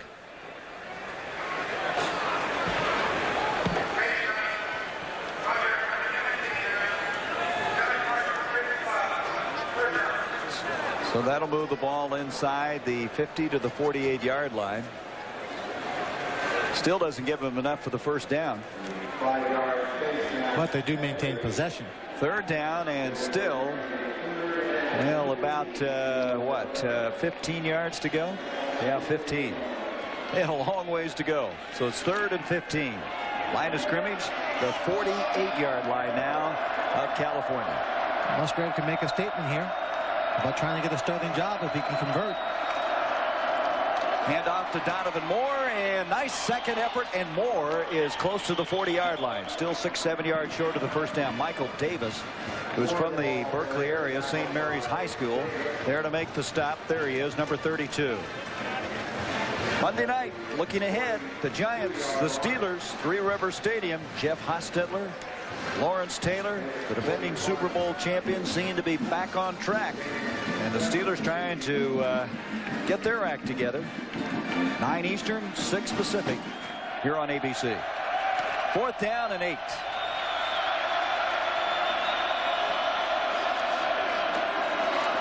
Musgrave on target to Jones, and he threw it well, and that should be, if it isn't, awfully close to a first down. That's the deepest penetration of the day now for Oregon. The closest they've gotten to Cal's goal line, it is a first down. Artis Houston making the stop. I'll tell you, Musgrave's throwing a couple of nice balls. A couple of very nice passes. Anthony Jones, number 18, did a good job of running that route deep enough, picking up the first down. And most receivers need to always come back to the ball. He waited for that one, knowing that if he had come back to it, probably he wouldn't pick up the first down. Look at this. Atlanta now leading the series 2-1. Boy, they are on fire down there in Atlanta, aren't they? Oh, yeah. Musgrave covering up there as Cal came roaring up there with Perry and Travis. Going to go against California. Dead ball, offside, on the defense, 5-yard penalty. Hey, Cal has had a lot of penalties today, haven't they? It's quite 17 now for 112 yards. And that's what I talked about early in the ball game, about this Cal team needing to cut down some of those mistakes as they get prepared to play Washington. Because certainly when you play the best teams in the country, if you can play with them man to man, that's great. But when you want to win these games, you've got to be able to eliminate the mistakes. Well, that's about the only thing I can find wrong with this team today. 45-0 they lead it, I should say, with just over 10 minutes left. Here's Donovan Moore, bursts across the 20 to the 15, and that's another first down. Wolf Barber made the stop, and Donovan Moore, who they try to recruit out of high school, couldn't predict academically, went to the University of Dubuque in Iowa. That's a Division III team, and he comes over. It's been the surprise of this entire fall for Oregon. He's a walk-on, and now playing as Burwell. They've taken him out for the rest of the day. First team secondary is in there right now for California. First down at the 15. Cal trying to get on the scoreboard. Here's Moore again. Another resourceful run. And the ball comes loose again, evidently. Cal is pointing the other way. No official confirmation from the officials. Evidently, it's been blown dead and has. After he was down. They'll mark the ball at the 11-yard line. Now, I know the officials would never do this because they're out there to call the correct game. But I'd almost be embarrassed to take the ball away from Oregon at this point. I tell you, Cal right now doesn't want them to score. They have their starters back in there, Len. But defensive pride. You know, the defense really wants to, shut them out because it looks good on their resume. Second down, 6. Anthony Jones goes in motion, a flag on the play. Musgrave throwing far corner to Jones. Collision over there, and there's going to be a pass interference. Wolf Barber just ran over him. Now there's another flag over here at the 21. We have 3 flags on the play.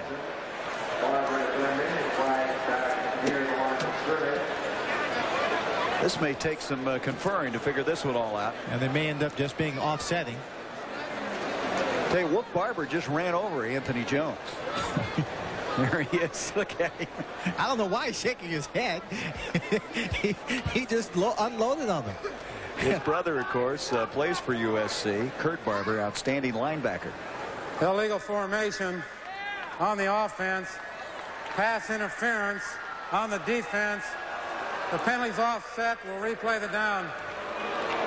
Well, Wolf Barber's first name is really Lavaris. But let's take a look at the shot that Anthony Jones takes. Now he's going for the ball. Barber doesn't even look up. He just says, well, there's an open chest. Let me take a shot. Woo. That almost ended up in Sacramento over there. Look at this. And there's almost an interception there by Chris Cannon. with an assist from Barber. By the way, we just checking the Cal penalties. We forgot to mention the celebration penalty.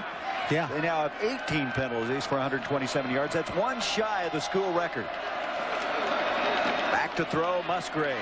Over the middle, and Perry, the intended receiver, Vince Perry, over the middle, couldn't get to the football. Good pressure coming into the face of Musgrave once again. Good pressure.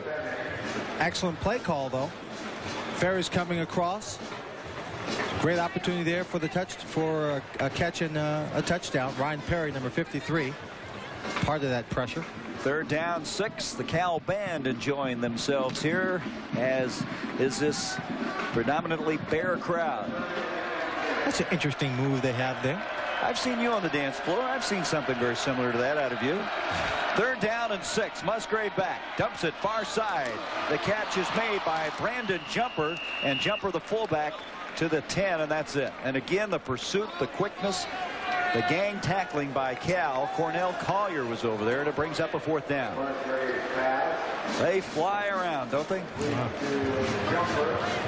But Musgrave has done a very creditable job on this drive. He's still trying to milk it for points as he has a 4th down and 5 from the 10-yard line of California. Well, I think you can look for Cal probably to bring some pressure on them if they want to maintain and preserve the shutout.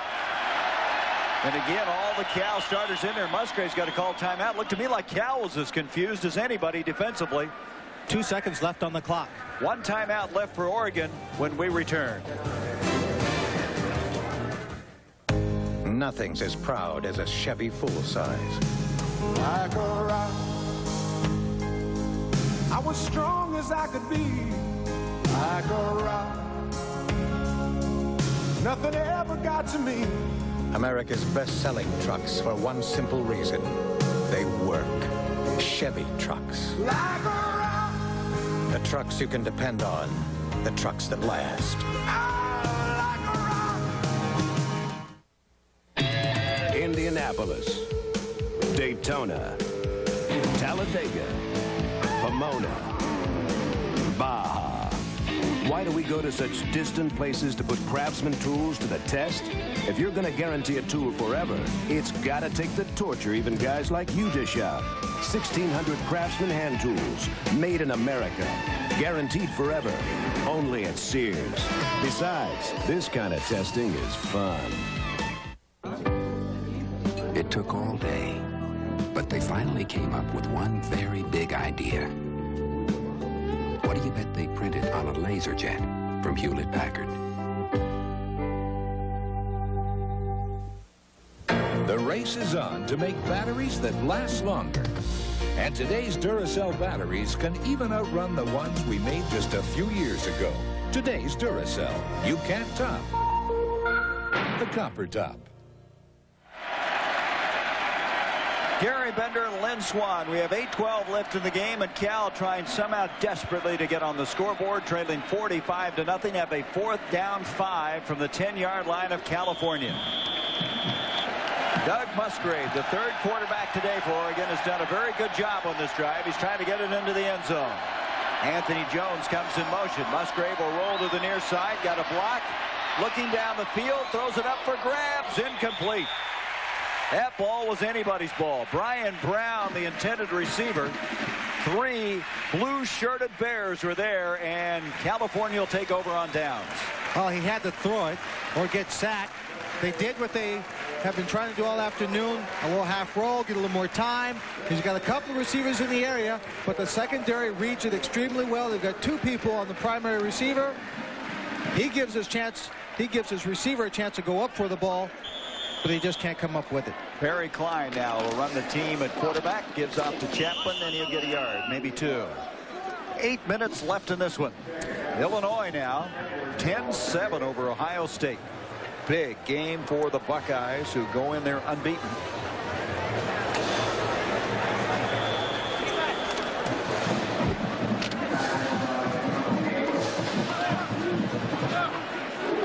Gain of a yard. It'll be 2nd and 9 now. And up to Tyrone Edwards. Boy, you can see why this freshman is going to be something in the future. First down run across the 25 to the 28, a 16-yard scamper. Earlier, I told you I had a little story about Denny Schuler, the defensive coordinator for Oregon. Last year, he came out to practice and the day before the game, and he found the ready sheet for the Bears offense. And since he knows all the terminology, he knew everything they were going to do. There was only one thing on the ready sheet he didn't find, a play called the copper pass. There's Klein, quick out to the far side, intended for Simeon. Continue your story. And he debated whether or not he should tell, Bruce Snyder that he had this ready sheet, but he called him up and told him you found it and the whole thing. Well, turns out in that ball game, he knew every play, knew every terminology they were going to use except for that one pass. And the one pass was a new play they put in called the copper pass, and it scored a touchdown for Cal. And before the game, he was looking for another ready sheet.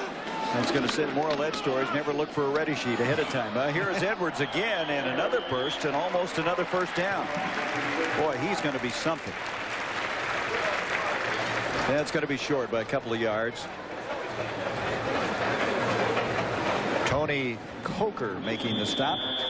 Well, you can see the third quarter was scoreless. Other than that, Cal's pretty much had it their way. That's an understatement. 6:53 left in this one. Perry Klein out of Malibu, heavily recruited out of high school. Gives to Edwards again. Edwards getting a lot of valuable playing time, and he gets a first down as he brings it out to the 40-yard line. Well, this place could be packed to the gills next Saturday. Washington coming in to meet this California team, and it all begins on a doubleheader afternoon at 12 Eastern, 9 Pacific, when the Volunteers of Tennessee meet Gene Stallings' Crimson Tide. And then at 3:30 Eastern, 12:30 Pacific, regional action. Washington, California, or you'll see Illinois at Iowa, Colorado, Oklahoma, or Texas A&M Baylor. Hand off to Edwards again. Edwards maybe a half yard or nothing at all, and it'll bring up second down as the clock running down. It's been a long afternoon for Oregon, and Oregon has a man shaken up on the play down at the 38-yard line.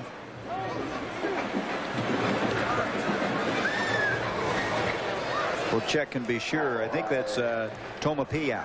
Tomapiao is down. John Tomapiao. He had arthroscopic surgery in the preseason on a knee, and they're looking at a knee right now. So we're going to take a break. 6:14 to go. Cal 45-0.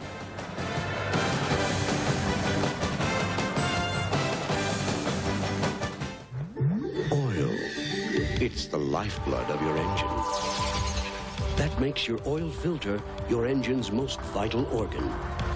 That's why Fram keeps going the extra mile to make the best protection even better. Introducing the new Fram Extra Guard. New glass fiber paper stops more dirt than any other filter for the best protection ever. The new Fram Extra Guard. American or import, it's an extra lease on life. When you've got something precious to carry, this is one way to do it. Here's another. Chevy Lumina Euro Sedan. Engineered with four-wheel independent suspension and standard anti-lock brakes. It's one way to help make sure your precious cargo is delivered safely.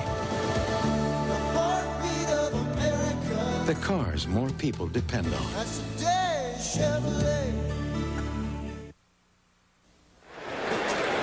Tomapiao being helped up and off the field. Tomapiao reminds us of another guy we're going to show you in the sideline. Look at this, how he gets his knee bent backwards underneath the tackle. Always dangerous. And, of course, we mentioned he had arthroscopic surgery on a knee. I want to show you somebody on the sidelines. Sagapolo. He's number 66. There he is. Now, this is a firefly. 6 foot, 300, and, well, they say 35 pounds. I don't even think that's close. Look at him. He's been a lot more than that in recent years, but he has been one of the top linemen for this Cal football team. And the interesting thing about him is that one of his favorite pastimes is shark spearing. Well, he's from Auckland, New Zealand. Why not? Yeah, there's a lot of them over there. Said he'd wade out into the water and the shark would come in and he'd spear him. I'll tell you, that's one tough guy. Touchdown distribution. That's kind of interesting, isn't it? 2 rush, 2 pass, 1 by defense. and one by special teams. Back to throw, Perry Klein, and that ball's almost intercepted. Cota had a shot at the interception after Darrell Smith stepped in front of the receiver. That's been the kind of afternoon it's been for the Oregon Ducks. 4th down, and Noonan will come in and punt the football. Brian Brown will go back now for Oregon. 5:29 left. 6 turnovers, 6 sacks for this California team. They have not turned the ball over themselves and have allowed only 1 sack. Noonan gets it very high. Brown calling for the fair catch and makes it at the 30-yard line. It'll be a 30-yard punt by Noonan. So we've got the exchange made out on the field. Let's look at some of the scores.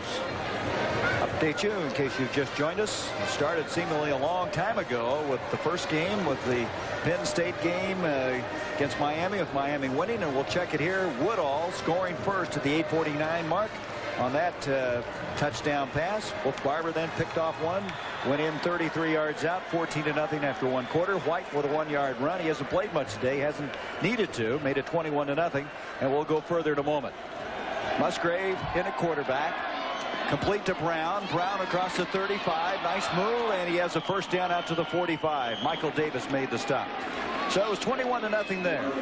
And then Doug Bryan kicked a 42-yard field goal. That was after an interception by Barsala. Sean Dawkins from 22 yards out made it 31-0, 38-0 when Jeff Jones fell on a block punt.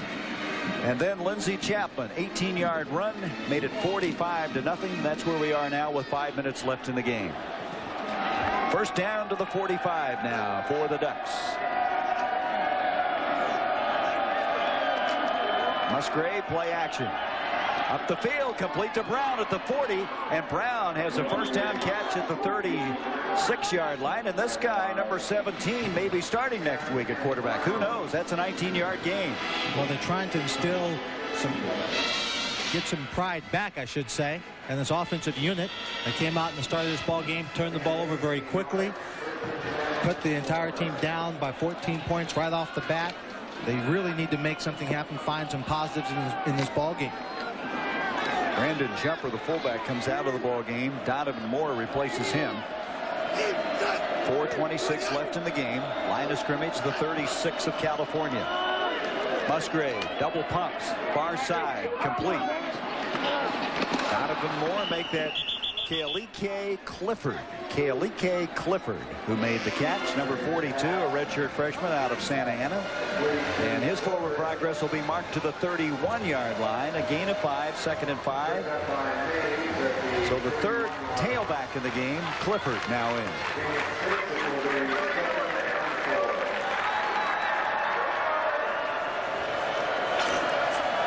Oregon has a week off and probably comes at a good time. Then they have a game at Washington. They catch Stanford at home. Double pump by Musgrave, and the catch is made. Anthony Jones, number 18. Oh. I mean, he catches that in a little crowd there, Gary. Ball looks like it bounces around. I think that was Bob Brothers. Bob Brothers, number 19? Yep. Brothers was a quarterback a year ago.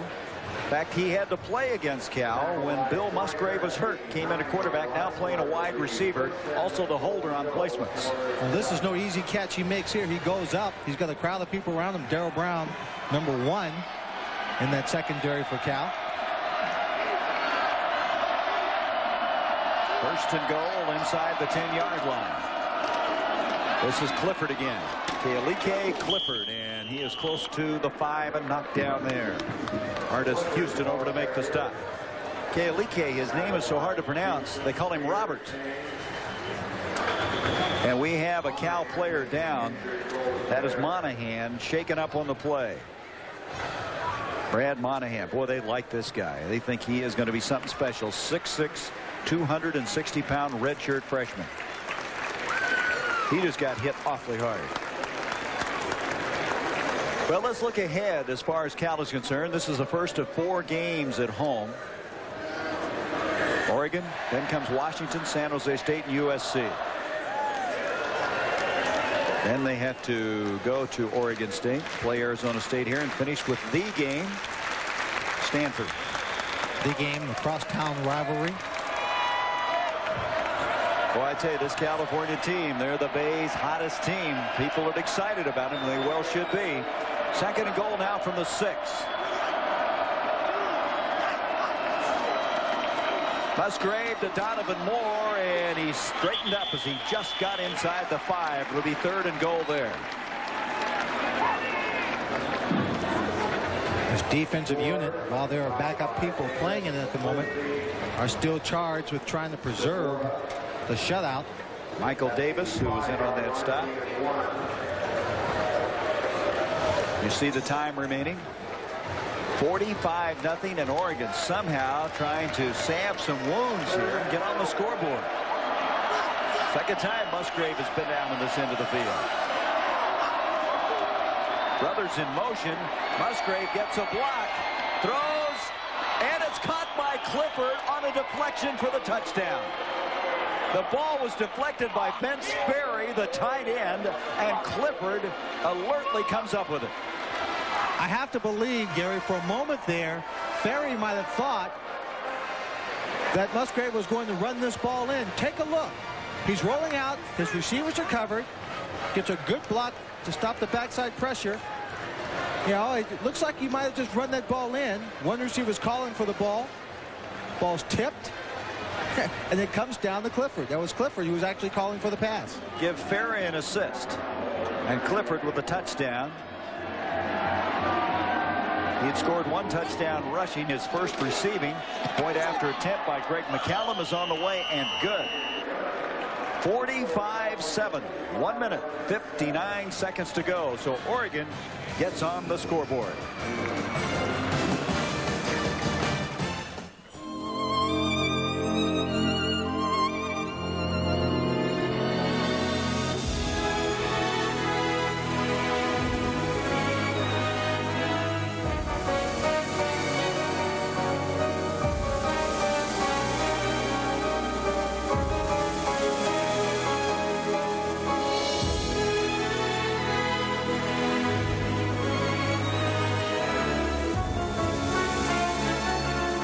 They came to this country from everywhere else.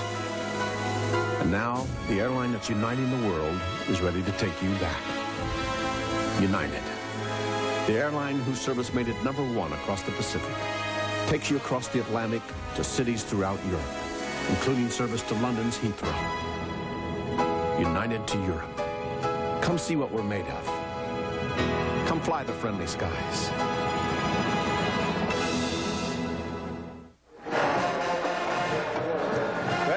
Sweet music if you're a California Bear fan, as this has been a very big afternoon for the 13th ranked Cal Bears.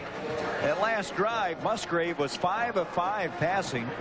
He's 9 of 12 on the day for 92 yards, and will have to be seriously considered in a week off as to whether they can get him ready for that game against Washington. I would think that week off has come at a very good time as far as Oregon is concerned. I think so. They want to sit back and reevaluate what they want to do offensively, try and eliminate the mistakes.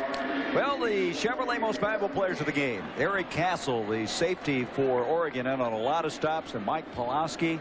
Outstanding performance today from California, and Chevrolet will donate $1,000 to each school's general scholarship fund to reward outstanding students for their academic achievements and to assist those in financial need. Pulaski 15 of 19, 198 yards and 2 touchdowns. Kickoff fielded by Triggs. And Triggs down the ball. I know it. That was really unusual. As Tommy Thompson kicking off for Oregon with 1 minute 56 left in the game. I thought Triggs might have been hurt or something. The old fair catch, huh? America's best Cal. I tell you right now, they're one of the best, and they're certainly the best in this part of the country, in the Bay Area. And of course, Washington will come in and try to change people's thinking as just how good Cal is. Dave Barr now, the 3rd quarterback coming in out of Concord, California, a redshirt freshman, number 16. Handing off, and we got a lot of new people in the ball game now. As they bring it out to the 17-yard line. By being at home, that means that Bruce Snyder can clear the bench and use a lot of people. And not only do the numbers out there correspond to the players. Gain of 4, second down 6. And that was Fancher, we understand. Max Fancher, a redshirt freshman from Los Gatos, California, carrying the ball. Minute 25 left in the game. Barr pitching to Fancher again, and Fancher goes nowhere. Yeah, I think if I recall correctly, Los Gatos, California is the garlic capital of America. Is it the artichoke capital? Which is it? You ought to know. You're a California guy. Yeah, but I'm not that crazy about it. Or is it Gilroy that's a garlic capital? I think it's Gilroy is a garlic capital. And well, you're going to get some letters on this one. No, it's... That was Lynn Swan, folks. You can write him and care of. I grew up here in San Mateo, California, and I can't recall which is which. Third down now, 8 yards to go. Fancher again, and 30-some seconds left in this one. Been a long day for Oregon and for California, an impressive win, and we've got a timeout called right now. Oregon is using their final timeout. So with 34 seconds left, the Ducks take their final break.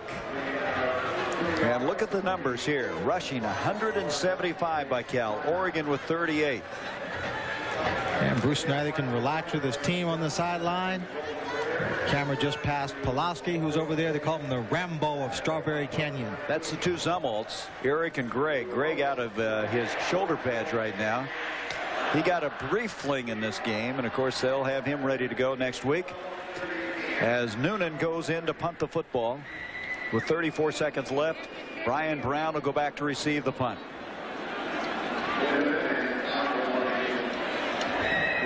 Oregon will go to 3-3 on the year, 1-2 in Pac-10. Their second loss on the road this year. And Cal, for the first time in 30 years, 5-0.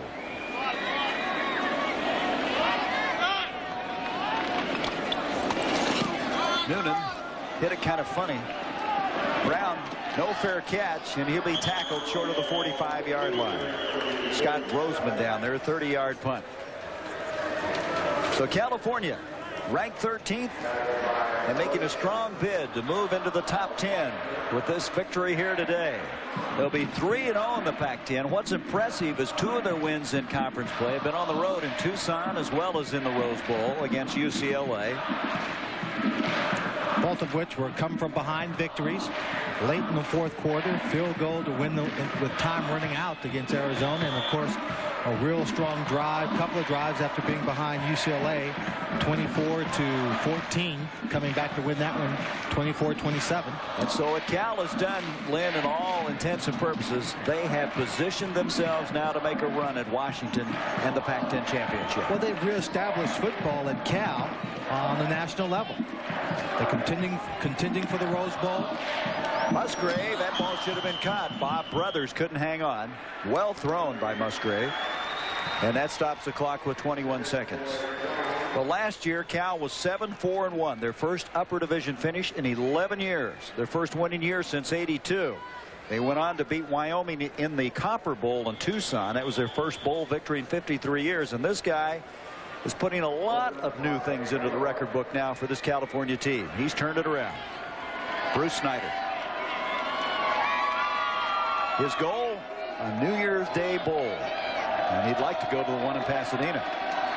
Musgrave throwing far side. Brian Brown, and he'll be tackled short of the first down at the 38. You mentioned the record, 7-4-1 last year, and how reputations are important in establishing a national ranking and contending for a national championship. In 1971, USC 6-4-1, second season in a row they were 6-4-1. But 1972 we came out and we were 12-0. And we beat the #1 team at the beginning of the season, Arkansas. We held the #1 ranking and won the national championship. If Cal had established itself last year as a national team, they might be ranked higher in the top 5 at this moment. If they beat Washington next week, they will be up there. Believe me. Here's a pass, and it's completed to Anthony Jones inside the 25-yard line. Well, Oregon, not a good day for Rich Brooks. This is his 163rd game as a coach, which ties him with Lynn Casanova's, the longest tenure at the U of O. But this is not one of those memorable games for Rich Brooks, a very fine coach, probably the best unknown coach in the country. He's done such a good job at Oregon, but today is one of those games he'd just soon forget. Here's a pass completed to Brothers. He's knocked down at the 12, and the time has expired. 45-7 California. We're going to be back now with a Thrifty Car Rental post-game report. We'll visit with Cal coach Bruce Snyder after this message and a word from our ABC stations. Monday night, it's an AFC-NFC battle as the defending Super Bowl champion Giants storm into Pittsburgh to take on the Steelers on ABC's NFL Monday Night Football. ABC's College Football has been brought to you by Chevrolet, the heartbeat of America, the cars more people depend on. By BASF, the spirit of innovation. By Canon, America's #1 choice for copiers of uncompromising quality. And by Fram Oil Filters. Fram, you can pay a little now or a lot later. This has been a presentation of ABC Sports, recognized around the world as the leader in sports television.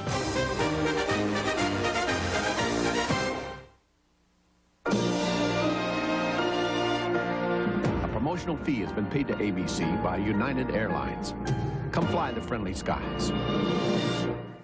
Saturday, the teacher of the year. Hi, honey. Could be a child molester.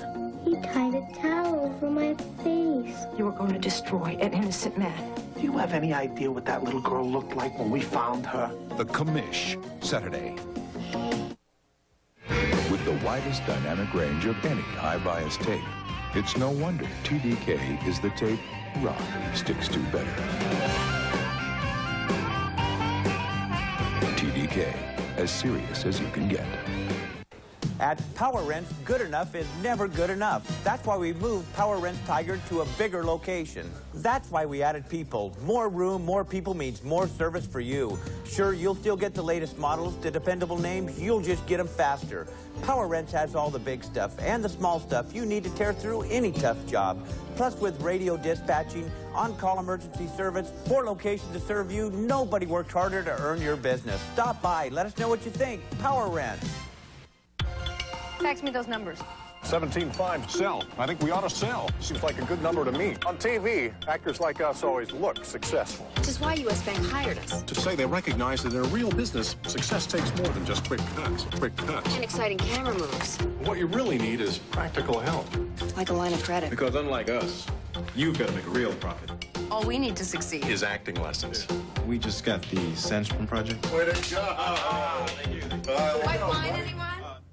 Oh, I certainly believe in miracles. They happen all the time. I had a little tumor on my hand get healed over a prayer group meeting, and I am not a religious person whatsoever. Meet people who believe they've experienced miracles and faith healing. Sunday at 6 on Town Hall. Join Steve Dunn for Channel 2 News, Saturdays at 6:30 and 11.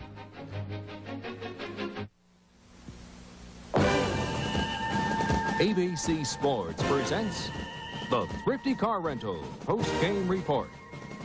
Here now, Gary Bender. Cal with a 45-7 win over Oregon. Bruce Snyder is down on the field, and coach, a thorough victory today. Well, Gary, you know, I really feel fortunate about that. It's a packed-in win, and we haven't been at home for a month, so it was nice to come back and be successful, although we know that we probably face an Oregon team that's, you know, struggling, and they've had some injury problems. Well, you really now positioned yourself to make a run at Washington in the Pac-10 title. Well, you know what? Our plate is awfully full, I think, this week. The Huskies are awfully good, and we're just going to have to play a lot better than we did today, I think, to be with them. One of the things, Bruce, this is Lynn Swan, I want to ask you about is, although the team played well, there are a lot of penalties in the game, and going against a good Washington team, you can't afford to have 16 penalties for 127 yards. You know, Len, you're absolutely right.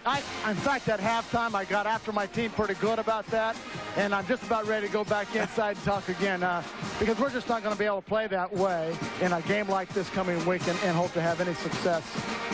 How do you eliminate those kinds of mistakes? Boy, it's I don't know. You know, a lot of times it can be concentration, but I don't think that was the case today. My sense tells me maybe it's over-aggressiveness because we played awfully hard today. I've got to compliment my team in that regard. I think so too, Bruce. You can't enjoy it very long, but congratulations. And I tell you, I'm just very impressed with your football team. Well, thank you very much, and I don't think I've ever enjoyed coaching a team more than this one. Thank you. Bruce Snyder with a win today. And they're 5-0, their best start in 30 years. And oh, what a showdown they're going to have against the Huskies of Washington. Coming up next week here from Memorial Stadium, a game you're going to see here on ABC.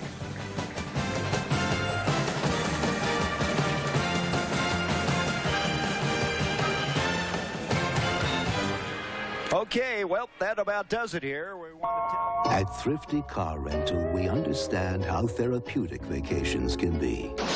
Getting away from the little power plays, reassessing your personal goals. So to help make your vacation a relaxing one, Thrifty offers an extensive choice of vehicles at some remarkably reasonable rates. Well, the last thing you need to be doing on vacation... More ice, Mr. Gretzky? Maybe later. ...is worrying about money.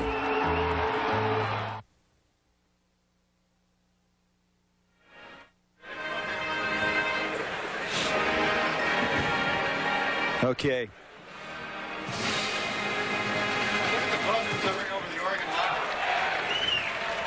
45-7. The executive producer of ABC Sports is Jack O'Hara. The coordinating producer is Bob Goodrich. Jim Ressler was our producer today, directed by Bill Webb.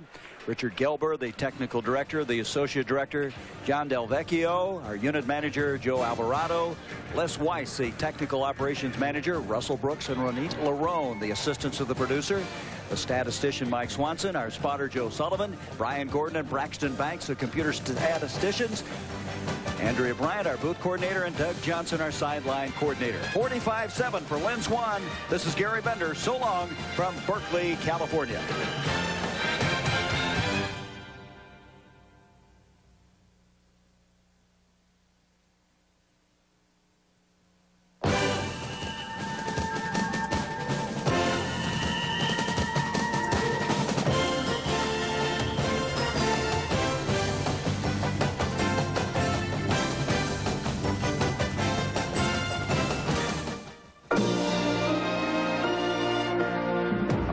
Fee has been paid to ABC by United Airlines. Come fly the friendly skies.